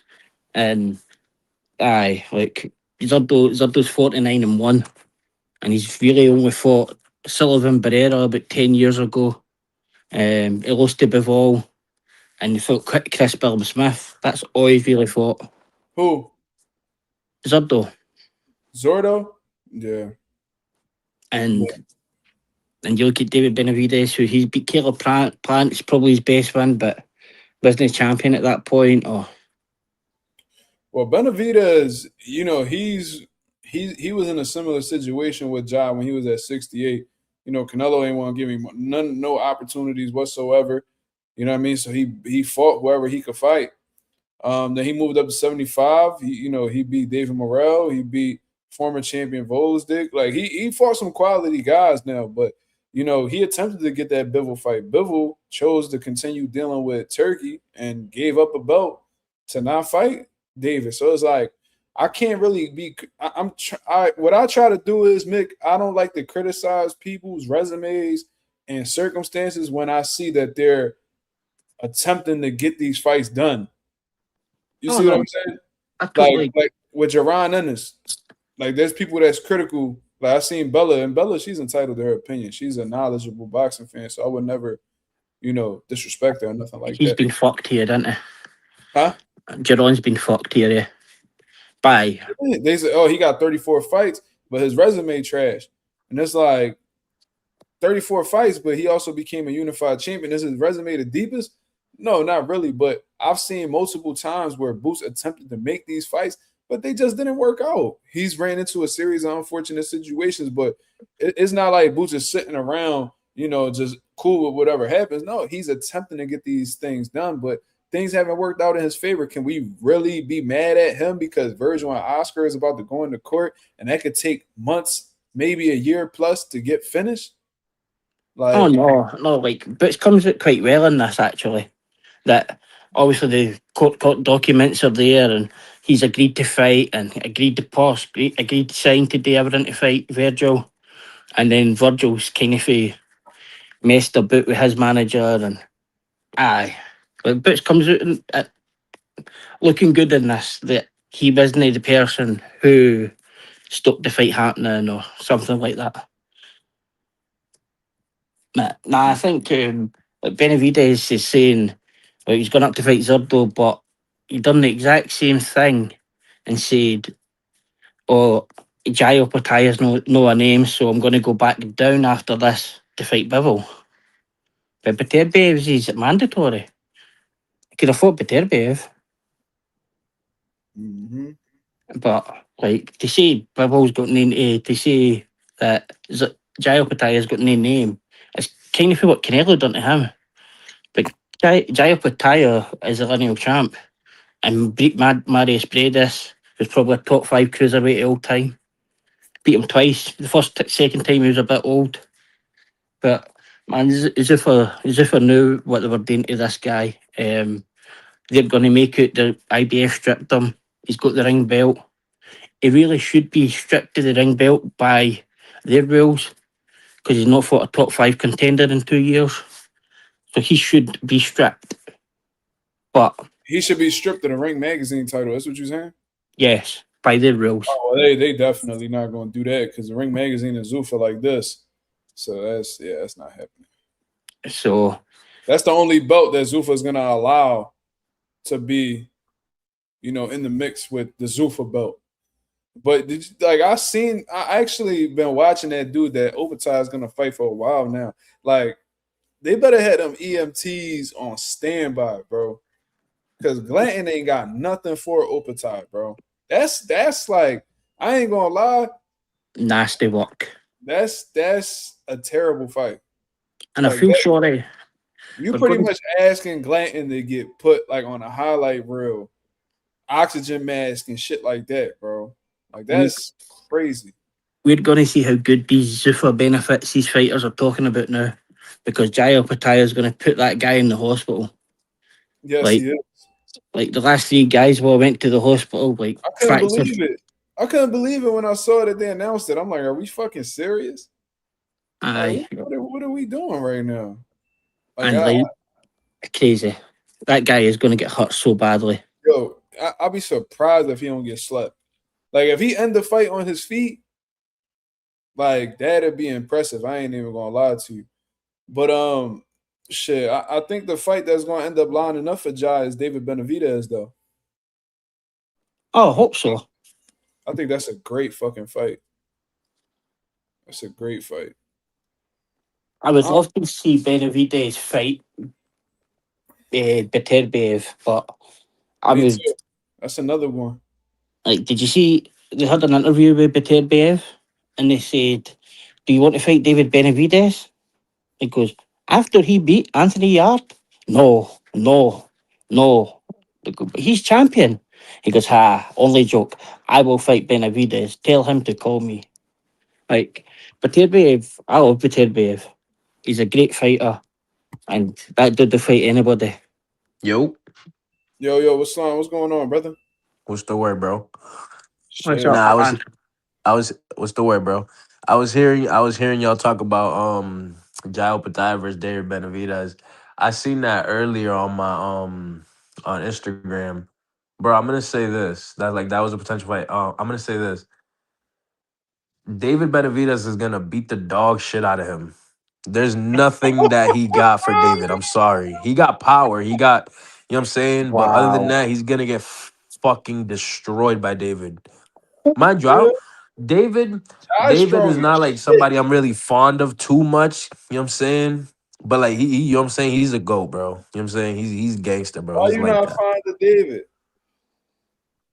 Um, I'm not gonna lie, like he moves like to me, he moves like he's too confident for his own good. Like he be moving like on some crazy shit. Like, man, I'll fuck this nigga. But like, I mean, you're supposed to do that, but it's like, damn, bro, like chill, bro. You can't So say you nothing nice don't about like the nigga somebody, bro. as much shit as you be talking about Slime. That's kind of crazy because you be running your mouth crazy. So I thought you would like a motherfucker like David. Nah, I'm him, but damn, cuz.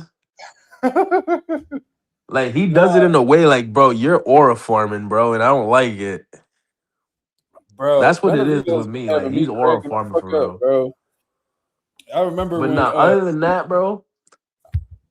that, for real, David is dead ass. David's dead ass like that, bro. Over the years, I've seen that he's really dead ass like that. He's him. no, but Jai got a real chance though, bro, because he got skills and he's strong as a bitch too, bro.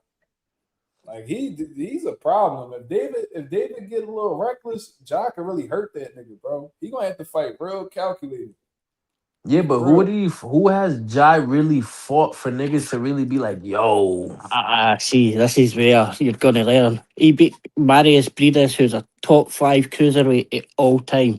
A guy gave Alexander Usyk his best fight, a split decision. He beat him twice, right? Beat him twice, yet. Opataya did beat him twice, yet. A You said lot of what people split decision?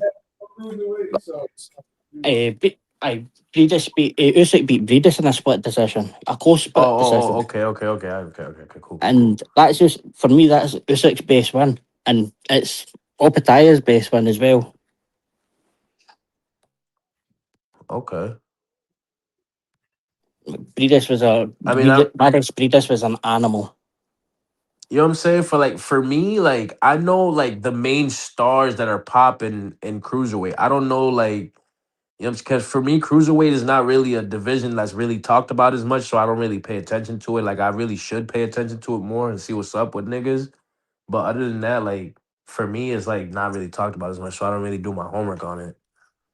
But other than that, like I know Jai got like power and shit, but like I haven't seen something for me to be like, oh shit, yo, Jai's on some shit. You know what I'm saying? Like I have to watch more of him to be like, all right, cool. Like he's that, he has like scary power, bro. Yeah, I'm already. Trust me, I've seen like highlights of him putting shit out, bro. he And at sends dudes 75, to the like hospital. Benavidez, at 75, I seen David get rocked multiple times, bro. We seen him get dropped by Morel. I seen Anthony Yard shake him up a little bit with a shot. So Now that we cruiserweight, real quick, like cruiserweight is a now that different we're type talking of about power. Benavidez, now we're talking about Benavidez versus Jai. How about Morel versus Jai? How would that work? Just real quick, you David, know what I'm saying? David I too beat small. It'd be like the Bay Pigs. He would get sent back. He would be sent back to Cuba. That's not going to work. Like Callum Smith's going to beat Morrell. Oh yeah, y'all think he beats Morrell? Yeah. Okay, I would like to see it though. You know what I'm saying? Something. You know what I'm saying? I would like to see Morrell get active for real again. I don't think he fought since David Benavidez that I know of at least. I don't think he beat Katie when he fought him. I'm gonna come right back, Morrell. yo. Yep. Like, I like Morrell, but nah, 175. Nah, I just can't see how we beat Smith, but the Jai seriously hurts him. Like, there's another division to jump there, yeah. Yeah, I just noticed my name is my whole government name. I didn't even change it when I went on this John. Fuck. Whatever. I don't care. Oh man, do you want to know what's funny? I was on a panel the other day, and that Miguel Boxing came in under a different name and was talking shit. And I was like, I know the sound of your voice. And I says to Miguel, he just went quiet. I says, do you remember me from Mazuma's panel? And he was like, he's just gone through talking shit, the full stuff before. And I went, you paid that man his money, or you got the food stamp sorted? And the guy went, the guy was talking shit for, honestly. But he was trying to say he was with What Detroit name did this he come time. under? What name did he come under? Oh, paid and something. But it was, What? I did they come in with the Miguel Boxing? I was like, why are you using a different account?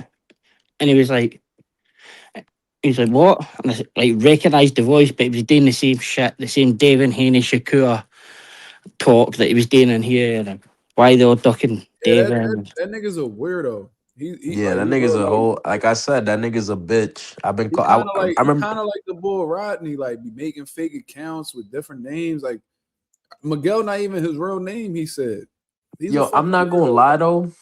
He's worse than Rodney Mm. on dogs. Now, a couple days ago, I seen him in the chat. He said like one thing. I just ignored him. He's a fucking weirdo, bro. Grown ass man, super weird, and he a Yeah, bitch because bro. he talking all that big shit. Don't want to fight nobody. What that nigga FYBJ man said, grown ass goofy. Yo, I wish he could come back, bro. He was funny. Rollo Green, right? Yeah, no. I said FYBJ man said that shit, but nah, Rollo Green is Oh yeah, funny. grown ass goofy. Nah, Rollo Green is funny as shit though. Mm-hmm. He was the That nigga yeah. said He he'll was, put me in the trunk. Yeah, we know. He's like, I man, don't we think no. put you in the trunk. He sound like Brian Norman Sr. for real. You know what I'm That's saying? funny. Yeah, he do sound like one of them Southern dudes. Um, Trick said Miguel and Hitchens both flee the country together. Shit, you would think so. You would think so. This motherfucker Hitchens said anything since then? I have not seen him tweet. I haven't seen an interview. Let me check in on Richardson Hitchens, man. Yo, Islam, you missed it, bro. I was texting Xander earlier. He got mad that I was texting him. For real? Yeah, I got his number and shit, and I was texting him, and he was mad as shit that I was texting him. He was like, "How'd you get my personal number?" Like he was mad, bro. Oh, he's bugging. Oh, yeah, he I've was. been I've been watching your playbacks, Marcus. I like the studio for the fight lives and things like that Yeah, you bro. heard. But like, can you ever have a word with Tamir Smalls, man? Tell him to stop fighting cans, and once you step up, that's what happens. Like, and his dad gave him so bad instructions in the corner. Throw the right, throw the right. But there's like loads of these guys who are 15, 16 and 0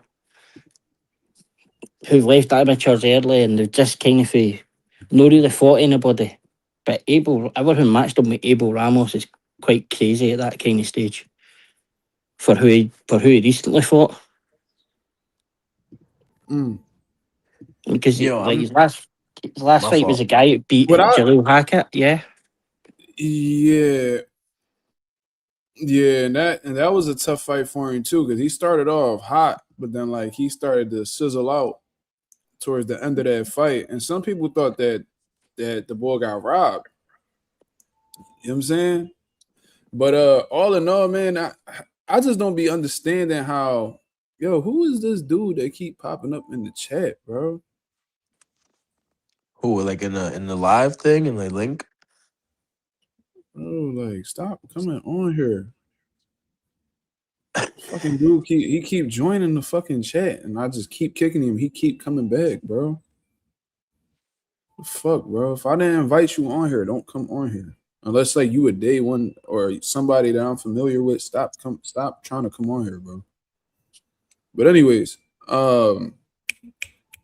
fucking what was crazy to me was how people were criticizing Bozy Ennis for Tamir's performance. And he was only the assistant trainer, yeah. Yeah, like imagine being an assistant to somebody's corner and you clearly see it, and you still criticizing the assistant. Why the fuck is you criticizing the assistant when he had nothing to do with the fighter's performance? He's just helping the nigga out in the corner. See, they literally, like Tamir Smalls' father, because his trainer's his father. His name is Lawrence Smalls. I've known him for years. Cool dude. He assists Jaron Ennis, and in return, Bozy assists fucking Tamir Smalls. They got a good partnership. That's what they do. So let's say Boots has a terrible performance.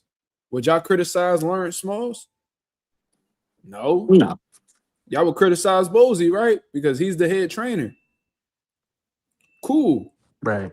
Why is it that when Tamir Smalls has a performance like that against Abel Ramos, which I think, and I told y'all from the very beginning, if y'all tuned in with the group chat, I told y'all that I was nervous for Tamir going into this fight, not because of his abilities, but because of his IQ. Yep. I knew you did that say Abel that Ramos, on Dogs. I did say that. I did. Like I could pull that up to show y'all. Like facts. I was scared of his IQ because I knew that he had nowhere near the level of experience that Abel Ramos had in the lead up to the fight. Abel Ramos done fought world champions on multiple occasions and actually held his own in a lot of those fights. I couldn't believe that Ramos was plus 300 in that fight. As in the betting. He was plus 800? Plus 300. 3 or 8? 3. That's still crazy. Whether it's Yo, and on top of that, you knew it was over when I said, nah, he's good, bro. He got this in the bag. He gonna whoop his ass. You know what I'm saying? My predictions be all fucked up. I be fucking shit up, I guess, now. I'm jinxing shit in 2026, bro. When it comes to boxing, I'm wilding. The body shots kind of He started off well. Tamir was showing a good jab. He was jabbing and he was running them into the counters with the left hooks and shit like that. But Abel Ramos, with the experience that he had, he stood patient. When shit started to slow down, Abel started placing them body shots. And that was a killer. Right. And that's what slowed Tamir down. It really slowed him down. And once he got into them later rounds, he ain't had no gas. He ain't have no gas going into those late rounds. When it hit like 7, 8, it was just, you see Tamir start to break down a little bit. His energy really wasn't the same no more. But when you look at got wobbled for a split second. He did. He took a good shot from Abel. Abel could punch. Like a lot of motherfuckers don't be understanding that. Sneaky power. Yeah, he got sneaky. That Barrios ain't expect that shit. He got put on Queer Street. Yeah, you feel what I'm saying? So, that started to catch up with him. And Abel Ramos had a full tank while Tamir was hanging on by a thread, and that happened to be because of experience. Tamir hasn't had enough 10-rounders.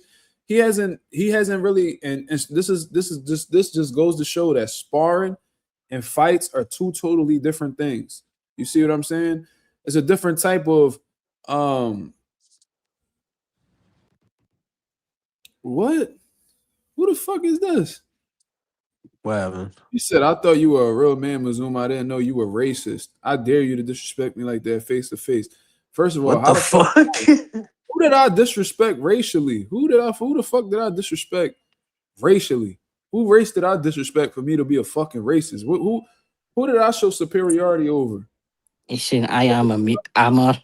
It's And probably then my, I dare you to disrespect me like that face to face, bro. Bro, don't do that. Don't do probably that. talking about my Abdul Wahid picture. Because I would do that. I'm not even going to do that. I'm not going to do that. I'm not. I don't even know who the fuck you are, where you at, none of that bullshit. But I know you know where I'm at though. So if you ever want to test that theory, we can have it. See, I think there's a huge amount of guys that turn their pro early and they didn't have the amateur experience. Like they're great amateur kids, but once they're 18, 19, 20, they're not getting looks at guys that have been in that, like been in the amateurs at 28, 29, 30, but they have got a style and they learn things for their fights. And then turn pro 18, 19, it's a money situation. Everybody understands that, but there's just loads of, like, Carmel Moulton. You looked at him at the weekend. What's he learning? Carmel. He's finished. He's Who? been Carmel Moulton. Like, what's he Yeah. learning fighting the guys? Well, do y'all and I'm not trying to hate on the young boy. I know I've roasted him in the past and shit, just fucking around and shit. But like, all jokes aside, do y'all really find Carmel to be impressive? Like, is he impressive to y'all?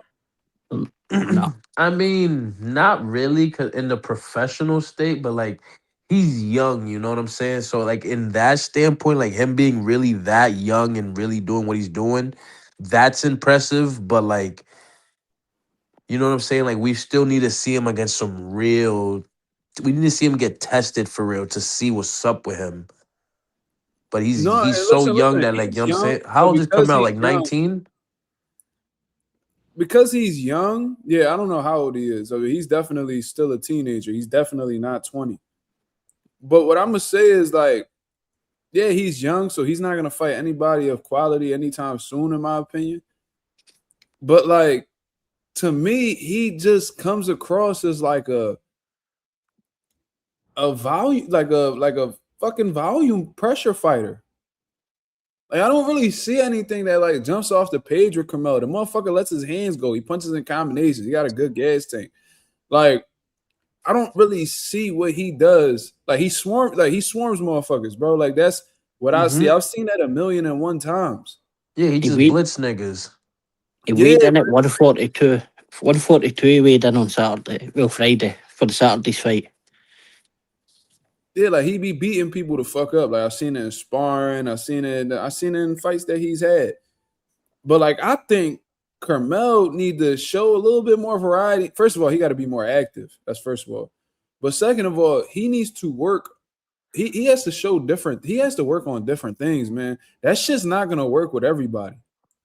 That come forward pressure volume. You gonna run into a fucking counter puncher, and if they got a little bit of steam on their punches, bro, that shit gonna really hit this motherfucker upside his head. And I don't know how that shit gonna go, man. A decent counter puncher with some punching power gonna give Carmel some real issues, man. He's a little too reckless for me. I know he ran into a fellow kind of prospect in the sparred and done whatever. And Carmel kind of releases all the footage of guys he's beating up, but he's never released the footage of Giorgio Fasoli. He's quite happy to fight Carmel. Carmel's obviously out the Mayweather gym. He's at OBX or wherever he is now. So hopefully he gets more active. But he's had about 14 or 15 fights. The guy he fought at the weekend was 10-6. So like the guys would be much better staying in the amateurs for another couple of years. Mm. I think whenever Mayweather and that's just who Mayweather is, he got that much influence. I think whenever Floyd put a stamp on a motherfucker, like everybody act like they the next big thing. Like that's not always true. You know what I'm saying? What Just because divisions Carmel at? I think his last fight was at 47. I'm like, what the fuck are you doing What there? the fuck? Yeah, bro. He weighed in at 142 at the weekend there. Nigga, I thought that shit was like at 35. What the fuck is going on? Bro, he tripping because before that, remember, he missed weight bad. Yeah, he missed weight by I like don't know. what? What I don't was know what like? this little big head motherfucker be doing. Like, I don't know if he just be out here just eating crazy. You know what I'm saying? Like, I don't know what he be doing, but you not big. You not getting taller, bro. Like, you not getting bigger. You a little nigga, cuz. You little just like Tank. So it's like, I think he's what you smaller than doing? Tank too. I don't think he's not shorter than Tank for sure. But like you a small dude. Like, you not somebody who gonna move up crazy weight classes like a Dev or like a fucking like a Ryan or nothing like that. Like, you ain't got no frame where you can move up multiple divisions. Like, that's just not what it is. Like, Carmelo probably, if he even makes it to the championship level, he only probably will make an impact in like 2, maybe 3 divisions. Like 2 at probably at his peak for real, for real. Like, I don't really see him, being like 4 or 5 division champion. That shit's not happening, bro. If you think about it, right? His first fight was at what, 26? I don't even know. I think he was at 30. Nah, like his debut, I think was at 26. Because remember they were talking about him fighting Lee Wood and shit for his debut. Oh He's yeah, gonna yeah, fight. yeah. Yeah, He's he gonna did. fight Lee Wood. Yeah, then his next fight was at And 30, mind and you, then he this had was like only what? 3 years ago. This was only 3 years ago, bro. Oh man, Lee Yep. would have beat the shit out of him. Yo, Lee would have fucking put that nigga on a highlight reel ASAP. Man, he'd have sent him all the way. Man, Like, I'm not nah, gonna lie, don't get it fucked up. Sparring is sparring, but Carmel be looking amazing in sparring, but he be looking ass, like, to me. He be But it's looking all good when motherfuckers mediocre. ain't punching back, though, man. Like, it's cool when motherfuckers ain't punching back. Nah, for and sure. it's Anybody could look phenomenal if you throwing 10-piece combinations and these motherfuckers ain't giving you no resistance. But Carmelo even need to be more strategic with that output, man, because I'm telling you, he gonna run into some hot shit and really get himself fucked over. I'm telling you. I just know that when the sparring goes good for him, he puts the footage out. But when it goes bad, they hide the footage. The footage doesn't get shown. mind you, niggas don't know who Karen is, right? Because this nigga's fight was at 47. Niggas don't know who Karen is. Let's say this nigga they accidentally mismatched this nigga Carmel with a nigga like Karen. That's not happening. They ain't that stupid.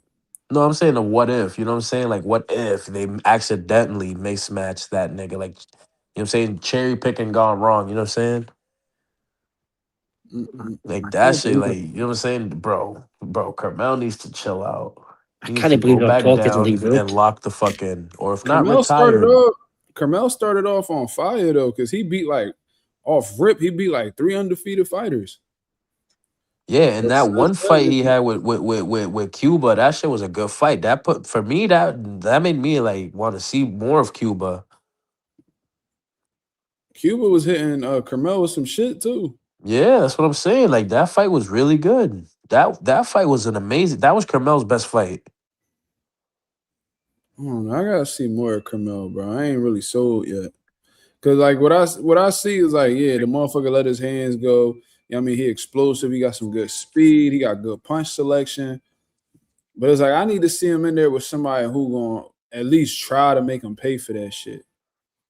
Like, it just Like seemed like no ain't no bullshit. resistance from anybody, bro. So I Yo, gotta see.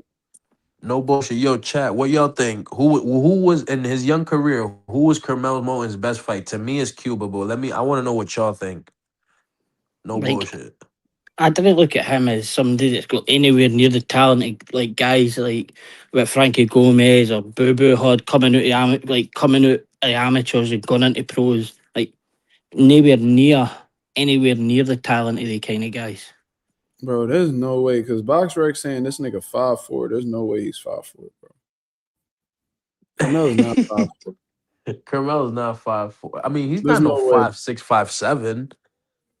He gotta be like 5'6". There's no like there ain't no way you still that Nah, I small. feel like Tank's taller than him, bro. I seen him take pictures with niggas I know and they didn't look too much bigger than him. Tank's 5'5", so if he's Now this taller is than him, cap. then Now Wikipedia is saying he 5'8". Now you definitely not 5'8". Yeah, but Wikipedia clearly be lying. What was fucking Boots' last middle name on that shit? Bro, why they got this nigga as 5'2"? How tall is this nigga? So Carmel wrote in a tweet that he 5'7". Nah, no chance. No danger. But in Hey, yo. 6 inch heels, maybe. Maybe if he's cross dressing or something, but there's no danger he's that size. Oh shit, check this out, y'all. They saying that Lamont Rhodes versus William Cepeda has been ordered to fight for Shakur Stevenson's vacant 135-pound WBC title. Ooh, Beautiful. wee. Beautiful. Beautiful. I That's love a that fight. I'm not good gonna lie. fucking fight. That's real? Horrible for the it is real, but horrible for the WBC. They have an interim champ there. God damn. If That's that's a real, good that's fight. a beautiful fight. And No, Lamont that's Roach Hassan should Wells win. posted it. Hassan Wells posted it. He be on point most of the time. Hey, but hey, if y'all want to get y'all money good. right, bet on a draw. You heard? Well, it's a PBC card as well, wouldn't it be? So Hey, bet on a draw. I don't give a fuck what anybody say. Bet on a draw. That nigga's 3 for 3 would be legendary draws. Going 3 for 3 on draws is crazy. Now that's a tough style for Lamont, bro. How? He fought Pitbull. That's damn near the same John. No, Cepeda got a different type of Yeah, but he just throwing volume. he got a That's different really type of it. volume. Right, but that's the issue. That's the Right. issue. It's volume. Yeah, but It's a not nigga like Lamont, like you know he could keep up. Pitbull don't throw as many punches. He punches with more power. Like his punches are more power based. Cepeda is like a machine gun. he throws about 1,000 punches a fight, 900 and odd. Cepeda.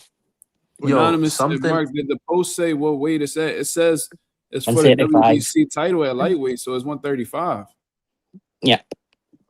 So it's definitely 135 if it's for Shakur's vacant belt. But Yo, I'm gonna say this real quick. We seen me personally in them 2 fights with Lamont Roach with Tank and Pitbull. You know what I'm saying? I've seen Lamont Roach be able to adapt ASAP to situations. Like, you know what I'm saying? But he'll sit there, like his mistake is he'll sit there and play your game instead of playing his own game. can he play But Cepeda like I've game seen though? him Can sit he there and throw 100 adapt to that punches shit. around? Can he throw 100 Huh? punches around like Cepeda? I don't think so, man. Hey, I don't know, but that nigga's I some see Lamont hey. literally because Lamont got these bad little habits. There was certain parts throughout that fight with Pitbull where Pitbull was letting off a 10-punch combination. This nigga Lamont just defending all of them. No offense off of the defense, none of that shit. He'll sit there and let a nigga run points off on him. And even if he making a nigga miss the majority of the time, you're not responding offensively. So if let's say that there's a round going on and there's not much action for 2 minutes and 50 seconds of the round, and the 10-second marker goes off, right? And this motherfucker throws a 10-piece combination at you. He probably missed about 8 of them joints. But guess what? You're giving the judge nothing to look at but that. So they're gonna go ahead and give fucking Eastside Cruz the round because you are not making them pay for letting his hands go. Like Facts. Lamont has this habit of, like, first of all, staying in the pocket. He loves to stay in the pocket. Any nigga, unless you got crazy ass defense like Shakur Stevenson, you're not about to be sitting in the pocket with Cepeda and not get lit up. Like, it's not. I ain't gonna lie, bro. I'm picking Cepeda, bro. Yeah, Roach even made Pitbull look as if he had a jab in the last fight. And he wait long as shit to get started. Like, he a late. So unless like Lamont gets straight to it and he boxing the whole time, like, I don't know if he got the boxing ability. I don't know if he got the legs. I don't know if he got the overall boxing ability to really be keeping Cepeda up off him. I don't know, bro. I don't know. I probably just gotta watch film a little bit more. But I don't like that style for Lamont. I don't. I feel like he does, bro. And so is Cepeda a big puncher? No, but he overwhelms you with volume. That shit, Like that shit is a frustrating style to deal with. Very frustrating. I'm telling you, he might not stop you with one punch, but Lamont sit there a little bit too long with Cepeda and let that motherfucker fire off. He gonna outwork Lamont. Nah, facts, yeah. But I feel like I said, I feel like Lamont would sit there, you know what I'm saying? Like the first rounds, you know what I'm saying, real quick, like first 2, 3 rounds, feel out rounds, you know what I'm saying? Like, but I feel like once 4 come by, he'll pick that shit up quick. Like I feel like Lamont really got that dog in him for real to really, you know what I'm saying, do his shit. Definitely no. Lamont, he got a chin, he got dog, and he got good counters. But I don't know if he's busy enough to outshine Cepeda in these rounds. I don't know. I don't know if he's busy enough. The issue with me isn't the skill set. The issue with me isn't the durability. It's work, volume, work rate. Does Lamont have the work rate? Because I seen Shakur had the punching combinations to keep Cepeda up off of him. Like this motherfucker was shooting 5-6 punch combinations. You know what I'm saying? And his accuracy was what helped him. Is Lamont gonna tap into that bag? Something tell me Lamont gonna try to push Cepeda back. Because for some reason that's just what he wants to do. He wants to prove he's so macho. Like, bro, it ain't about bro. That's what Lamont do. Like, he try to prove that I pictured that shit in my head already. Like I just pictured that I'm shit telling you, happening. like, And why I'm did you try to push Pitbull back? Why? Why are you trying? If you know that there's an easy ass way to beat him, why are you trying to sketch up something else? If there's a clear recipe out here, why are you trying to change the ingredients? Follow through with what everybody else follow through with. It's easy work. Isak bum ass can't make no adjustments. Man, even made these I up look mean, as it if he was had a kinda jab. working, but kinda's not fully effective. My fault. What'd you say, Mick? Like, even made Isaac look as if he had a jab. Like, he was jabbing fucking Lamont Roach. And that guy's never threw a jab in his life. And Yeah, he's I seen that motherfucker Isak on his toes. This nigga was boxing. But yeah, that nigga was What boxing. He the even said fuck? it at I the end said of the since press when Isak conference. box? And in man, my head, I'm like, yo, Lamont, why do you have Isak boxing right now? Let him come to you so you can run him in the shots and turn it's him. crazy. Like, if Lamont's going to wait to 4 rounds, he'll be 4-0 down against Cepeda. And if he thinks that he's going to try and outwork him going forward, like going further through the fight, ain't going to happen. Yeah, and I think Lamont's issue is that he needs to get over. It's really a mental thing. I think his heart overshadows his intelligence. Cause I think he's a very intelligent fighter. Like he showed it in the Tank fight, countering the counters and all that shit. Like he did his thing. Like he was doing really well. His timing was on point. You know what I'm saying? It's like he really trained hard for that fight. Like he did an amazing job for that Tank fight. But I do think that ever since this motherfucker fought Tank and he shown that he could actually, bang with Tank and shit. Now that's just like what he want to do all the time now. Bro, fuck all that, bro. Box. Like what Bill said, do the Devin Haney. Do the Devin Haney. Do the like box, nigga. You that's what's gonna get you the dub. That should all that like niggas know you macho already. Why you gotta keep trying to prove that to people? I'd like to You do say that with that Cepeda, you're gonna get outworked. he You're gonna felt as get if he won the 2 fights, getting PBC, and on the PBC cards they gave it to the PBC fighter. Now he's gone back to PBC to fight again. Yo, look at this shit, bro. I got real life haters, bro. So this nigga says, because someone wants to ask you a question live, acting like a celebrity. Maybe this arrogant, ignorant attitude is the reason why God is preventing you from success. You will mature and know you were in the wrong. First of all, whatever the fuck your name is, eat a dick. I'm gonna just say that. In terms of, and I made it clear from the very beginning. I said, yo, I'm not. When Mick asked for the link, I said, I'm not bringing nobody else up on the panel to talk unless you are day one. I don't know who the fuck you are, first of all. In terms of God preventing me from success, that's not the case at all. And you don't fucking know me to even make them type of statements. And my channel is growing every day. So you could do whatever the fuck you want with that information. and me saying that I'm in the wrong. How about you're in the wrong because I clearly put a boundary out there and you crossed it? Because if I say, yo, nobody else is coming up on the live and you still come on the live, who's the one that's in the wrong? Who's the one that's immature? Who's the one that has an ignorant attitude? Yeah, but he could have just You're and what's ironic about this is that you're calling me ignorant, but you're literally misusing the word. Like you're not even using ignorant in the right form. Ignorant means to be like uneducated, you know what I mean? Things of that nature. You're using a completely different definition of the word. So in actuality, you're the fucking ignorant one. He could have just typed it. He could have just typed his question and asked you. Do you know what I mean? And in the chat that he's now typing in. Yeah, it's like, why the fuck you can't X in the chat? Can you not type, dickhead? So now, because you want to go out your way to disrespect somebody and you question my manhood earlier than that, I just know that you ain't got what it take to make me look like I'm not a man. Like that's all I know. I know I beat the dog shit out you in real life. Like I know that for sure. You would not make you talking about I would never disrespect you to your face. I would disrespect you in the worst way. Anybody that know me will tell you that. So I don't even know.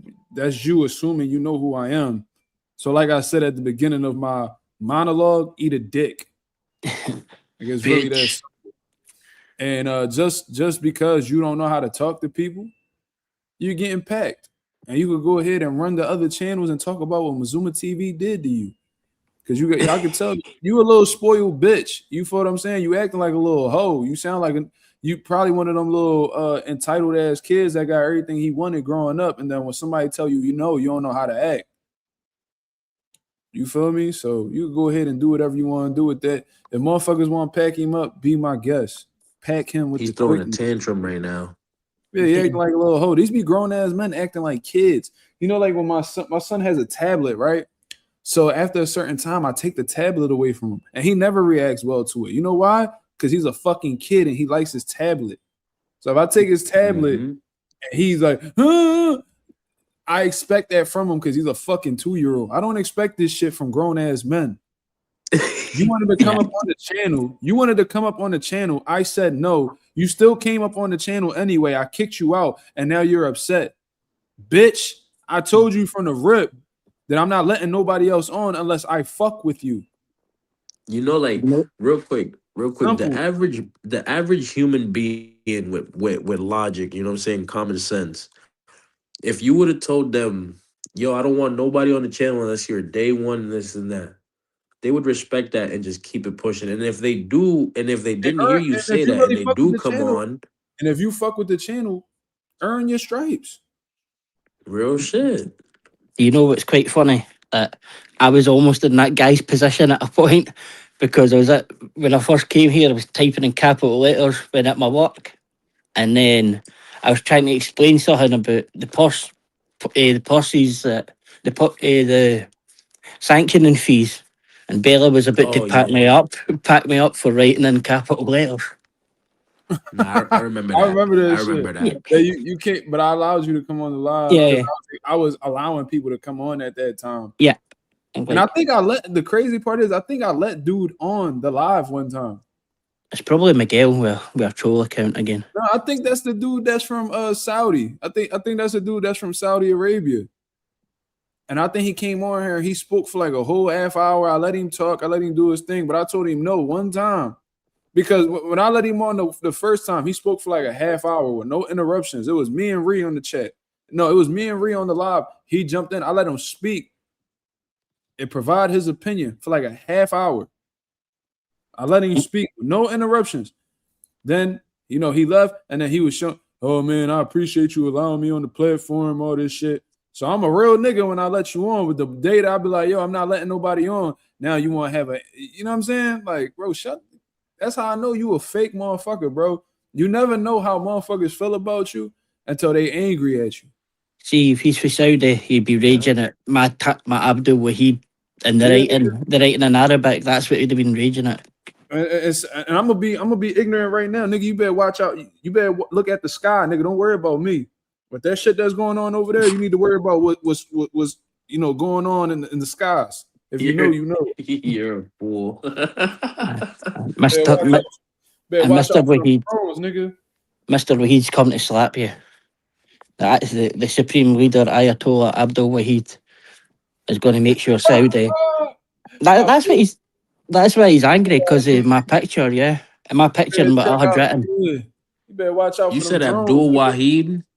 Aye, so I'd Arabic written Abdul Wahid, the supreme leader, the new Ayatollah, in the picture, and that's what he's raging at because he's a Saudi.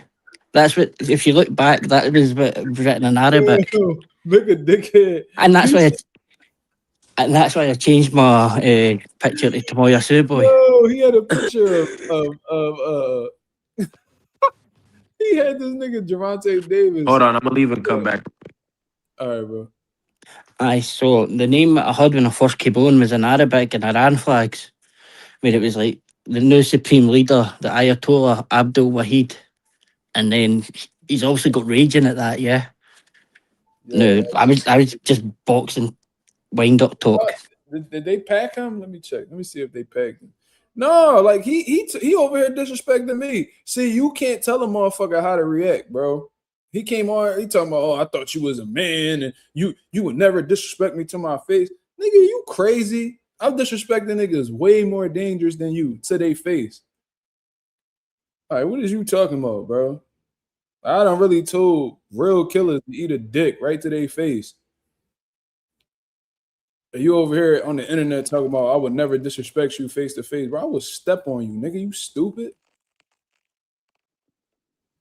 Shout out to Slime. Slime only timed him out for 300 seconds or some shit like that.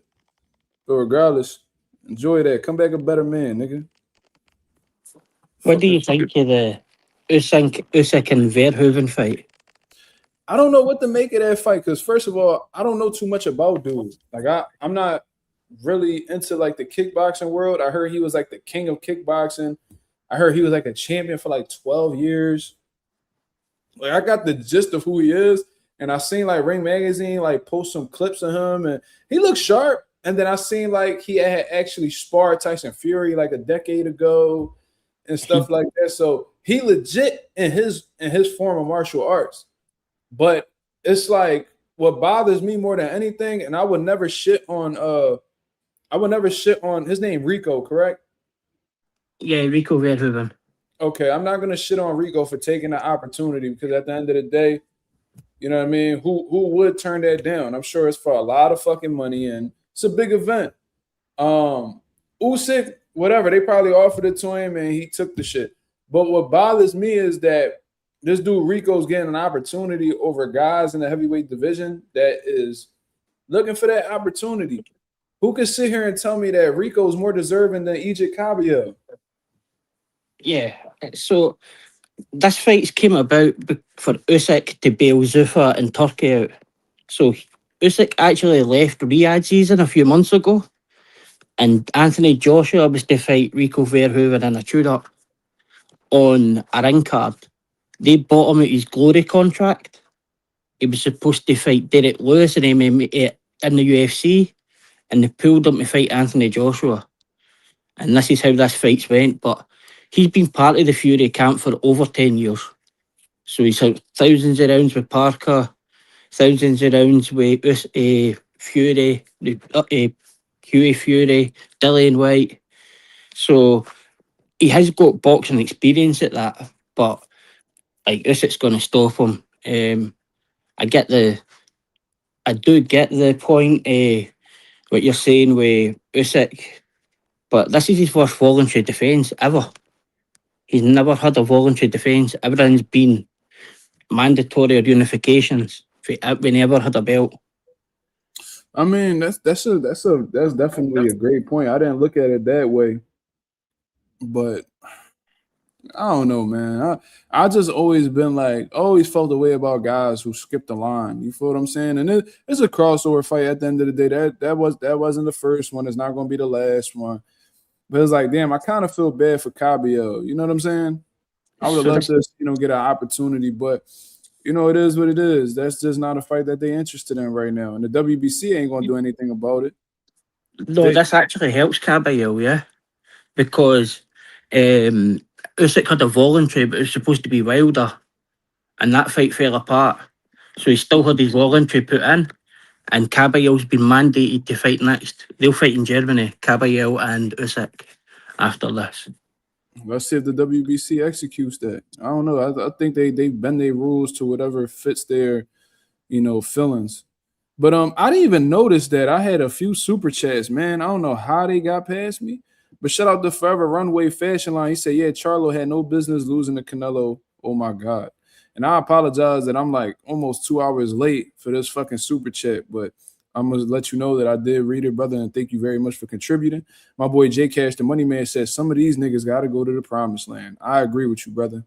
My boy Lorenzo with the $5 super chat. He said he about to have an emergency meeting tomorrow and fire everyone. He talking about Xander Zayas. That is funny. Shout out to everybody that contributed to the live. You feel what I'm saying? But what was you gonna say, Mick? It's like, you remember when the World Boxing Super Series was on, the first one, and Nicky Holtzkin came in and fought. He fought Callum Smith in the semi-finals. He was a kickboxer as well, for Glory, like a smaller weight. Like Callum Smith beat him, but he had 13 pro fights at a point. Callum Smith beat him, and then he beat Groves in the final, and then lost to Canelo at 168. But that was for the ring belt. That was for everyone when he fought Callum Smith.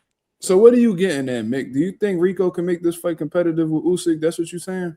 I think it's more competitive than like if he fought Deontay Wilder or Derek Chisora. I don't think any of them have a competitive fight with Usyk.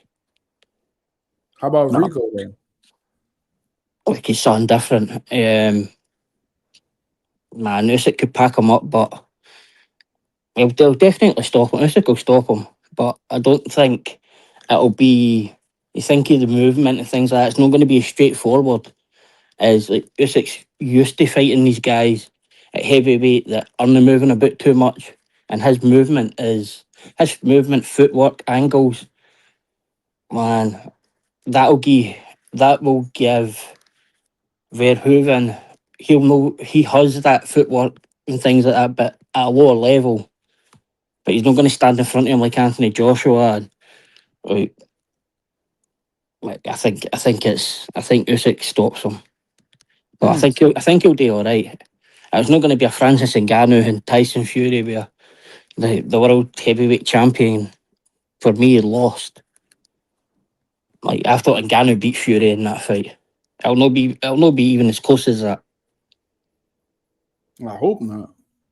Because that would see, the thing about these crossover fights is they're very risky, because if it's a situation where the boxer loses, it makes us look bad as a fucking collective, man. Like when Ngannou did what he did with Fury, bro, the MMA community was going crazy. They was like, this is your heavyweight champion? This is who you got? Oh my God, this dude ain't have no pro experience to get your dude work, blah, blah. That's why I was rooting for AJ so heavy when he fought Ngannou. I said, I need Ngannou out of here, bro. We need to pack him, because we got to make it, because even though I'm not a big AJ fan, I never was, I've only rooted for him in 2 fights. I rooted for him for the Ngannou one, and I rooted for him in the motherfucking Jake Paul one, because it was things that was at stake in both of those fights in terms of boxing as a whole. AJ would have lost at Jake Paul, we would have never heard the end of it as, you know, boxing fans. If he would have lost to motherfucking Francis Ngannou, oh yeah, MMA fans would have been tearing us the fuck up every opportunity they had. So that's the thing about crossover fights, man. Is like, because you're getting in there with them, especially since these are heavyweights, anything can happen. And if it's a situation where this kickboxer beats the best fucking heavyweight that we have of this era, what is that going to say about our heavyweight division as a whole? Like boxing as a whole. Like, Usyk is a number 1 pound for pound level guy right now, top 2, and he's most likely he's not 2. You see what I'm saying? So it's like, yeah, if a kickboxer comes in with 1 professional fight and he beats the number 1 pound for pound dude in boxing today, how is that going to make boxing look. Then I'm like, damn, like boxing must really be trash if this kickboxer just came in here and tuned Usyk the fuck up. So see, can you remember Floyd Mayweather had the exhibition in Japan? Yeah, And that small guy, Tenshin Nakasaka, he was yeah, a kickboxer. He yeah. just fought Inoue's brother for a world title in his 7th fight. And now he's fighting Estrada in his 8th fight. There's a Japan versus Mexico card in like 2 or 3 weeks. And it's stacked. April the 11th it is, sorry. It's got Tenshin versus Estrada, Suboy versus Pedro Guevara. Suboy's 4-0 fighting Pedro Guevara. He beat Kudras in his last fight. It's a stacked card. It was really good. I like it, man. Shout out to the guys that could transition to boxing and still do some great shit, man. That's dope. That's definitely dope. Bethaniel said Rico gonna get laid out like a pharaoh. God damn. Slime said Tito would have had a whole conversation with you. Fuck Xander, he fake. Yeah, Xander didn't really take too kindly to me reaching out to him. See, I find that kind of strange, that What? like people get mad at that. Like Yeah, it's not. like, listen, I would definitely be caught off guard if somebody reached out to me without my consent and now they just texting my phone. You feel what I'm saying? But it's like, all right, I told you who I am, why I'm reaching out to you. So it's either one or two things that you could do. You could either not continue the conversation with me, block my number, whatever the case is, or we could have a conversation. This dude Xander acting like, oh, I don't know who gave you my number, you know what I'm saying, and all this stuff. And then he like, oh, if you want to interview with me, you gotta talk to this person. Bro, I'm talking to you. Why I gotta talk to him for? See, the husband. So where I kind of agree with Xander is, do you know that idiot Cesar Seda? He does like the Puerto Rican YouTube channels, and he was in with Matthias, and like he's been on arguing with Bill Haney, and like he has no access to Xander's eyes. Xander's eyes would never talk to this guy, but he's sitting 8 hours on the Boxing Voice arguing with Bill Haney about a fight, and I understand where his eyes would be like, man, speak to him, but because there is folk who speak for Xander's eyes and they didn't even have any kind of contact with him, which I think's mad. But you're obviously speaking to him to get him on the channel or have a conversation with him about something. Like, you're no looking to make a fight for somebody, do you know what I mean? Yeah. So I was like, I wrote, yo, bro. He said, who this? I said, Mark. This Xander. He said, Mark. Mark who? So that pretty much confirmed right there for me that was Xander. So I wrote Mazuma. He said, brother, I don't know who you are or who you got this number. I said, damn, bro, it's like that. Mazuma TV, you people gave me your number. He said, I find it disrespectful that you are on the media and you are texting my direct number.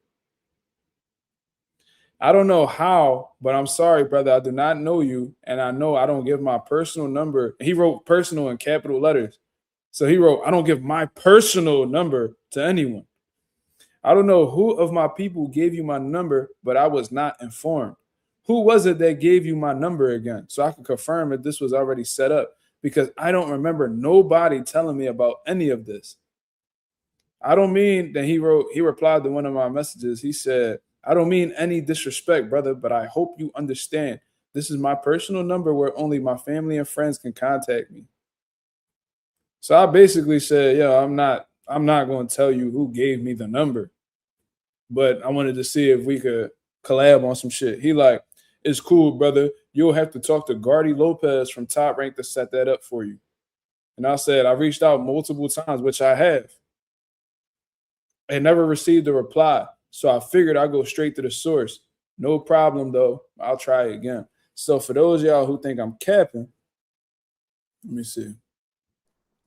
Do you know who that would remind me of a reply of? That would be like how Anthony Joshua would reply.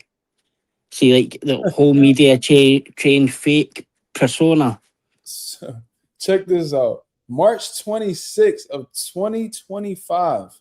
I reached out to Gardy Lopez at 3:23 p.m. I said, hey, Gardy, I was referred to you by blank. I'm not going to say who it is. I was trying to see if I could possibly get Xander Zayas on my YouTube platform. It's called Mazuma TV, where I talk boxing and making my business to push top boxers. My subscribers have been requesting Xander, so I've really been trying my best to get him on. I just wanted to see if that was possible, considering the news that's been going around with Xander. Please let me know if this is possible. And I'm going to just say this. Gardy Lopez page ain't popping. I got more followers than Gardy Lopez. So I know you seen my DM. You just choose not to open it. So it's like you got 1.4K, bro. Don't nobody know you. Ain't nobody blowing your DMs up to get any fucking interviews done. So the fact that because I would have respected it if he even answered and be like, yo, like at this time, we can't do any interview. Like, all right, well, at least he responded to me. Motherfuckers not even opening the message. So then when I cut the middleman out and talk directly to the man, now you redirected me. It's like, I don't be understanding these niggas, bro. Man, that just shows the difference between like him and Abbas. So I'd been on a channel and I've been winding the Puerto Rican, winding them up that Abbas was going to stop Xander, and like I got on really well with the guys on the panel and things like that. And somebody sent it to Abbas. Abbas messaged me on Instagram. Thank you for your support, brother. So we're back. Yeah, I've been back and forward messaging them, things like that. And then they've just phoned me up one day. I need a Baz Barau on the channel. Can we make that happen? Yeah. Oh, They, like do a Baz Barau. He does loads of interviews and he is the only man. It's him. He's only him and his manager, no promoter. He's pretty easy to deal with. Speaks good English. I mean, you get him. What confuses me though is like, if you're referring people for like, let's say like in boxing, right? It's boxing, like it's just boxing etiquette to like if somebody reaches out to you and be like, yo, I want to spar, it's like, can we get some work in? Yeah, we could probably make that happen, but talk to my trainer. I will understand that. Or if like somebody reaches out to you for a fight deal or whatever it is, a promotional deal, a network deal, a possible fight or whatever. Yeah, we could definitely take a look at that. Let me send this to my manager. Bro, we talking about interviews, bro. This ain't nothing that's like, this ain't got nothing to do with you making money. Like, we asking for an interview. And you trying to get me to talk to a nigga so he could set this. Bro, I'm talking to you. What the fuck I need to talk to them for? I just don't get it, bro. Like, I see loads of fighters going channels for interviews and I interviewed Bruce Carrington. He ain't tell me. I spoke directly to him. I ain't have to talk to nobody. I spoke directly to him. And I'm like, yo, bro, can we get an interview? He's like, oh, yeah, sure. Yeah. What time is best for you? Blah, blah. We get it going back and forth. We figure it out. Yeah, he's a... why is that so difficult for you to do? Why you act like you, like, why the fuck does interviews gotta feel like pulling teeth? I don't understand. Yeah, and it only puts him into the wider view of fans, yeah. And for Bruce Carrington, my mate, Nathaniel Collins, has been ordered to final eliminator for Bruce Carrington's belt. Who? He's fighting Lorente. Nathaniel Collins, he's number 1 in WBC. He's fighting Lorente in a rematch in April, but it's a final eliminator for Shushu's belt. That's interesting. I'm gonna keep my eye on that. Yeah, but he's got a great story here. Like, he nearly died and came back, and Frank Warren put too much pressure on him last time. Called the card the next King of Scotland. Put guys 3 or 4 fights on there. It's just too much pressure. Like guys who wouldn't get on a card anywhere else in Scotland, Scotland didn't have cards, so he felt he was trying to carry the aim, but he got a draw, so they're going to rematch in April. So this dude came back. It said, first of all, I came in late, so I didn't know you only said private. Second, don't make it political. You're trying to be edgy with that comment. So you could disrespect me. You could disrespect me, but I can't get political. Fuck you. Like, I don't be understanding these dudes. So you could question my manhood, but the moment that I bring up something that's going on with y'all over there, then now it's a problem. That's too far. Y'all some weirdos, bro. I'm trying to tell you. That's how you know he got like this spoiled mentality. Like, I could do this to you, but don't do this to me. Y'all motherfuckers be hoes, bro. Y'all love to dish it out, but y'all can't take it. Pause. He said, I didn't talk about your people. I talked about you. Who gives a fuck? Yeah, I really get like, man, I love coming to this channel. It's usually all boxing and like, I proper boxing talk. Now, I go on loads of other panels where I'll call people out and act like a clown and put people in their place and shit like that. But like, this is a respectable boxing channel. We did come here to talk shit, unless it's Miguel boxing, unless it's him. But man, I love the work you do. Like that studio for the fight lives.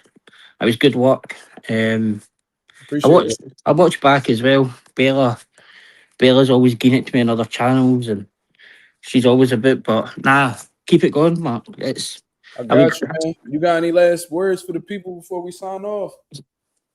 I don't know if you know the American heavyweight amateur Joseph Awegana, I think his name is. I've been hearing about him. I seen him out. What was he at? In Kazakhstan or something like that? Bulgaria. Yeah, he just got beaten in the semi-finals. But that kid's an elite fighter. It would be good to get him on and see where his progress is going to go. But he has a great overhand right. He is the best American prospect I've seen in a long time. A really long time. Okay. Well, no, I appreciate you. And didn't let these weirdos get you down. All right, man. Appreciate you, brother. Thank you. Take it easy, bro. Yes, sir. Yeah, Slime, I seen that. They said Barrios moving up to 54. Good luck, man. That's all I gotta say. Good luck, Barrios. Goddamn. But anyways, I'm gonna get up out of here, man. I appreciate everybody that came through and showed love to the live as always. If y'all can go ahead and hit the subscribe button on the way out, share the video, like the video as always. That'd be very much appreciated. Until then, I hope you guys have a blessed, beautiful one. I'm up out of here, man. Peace.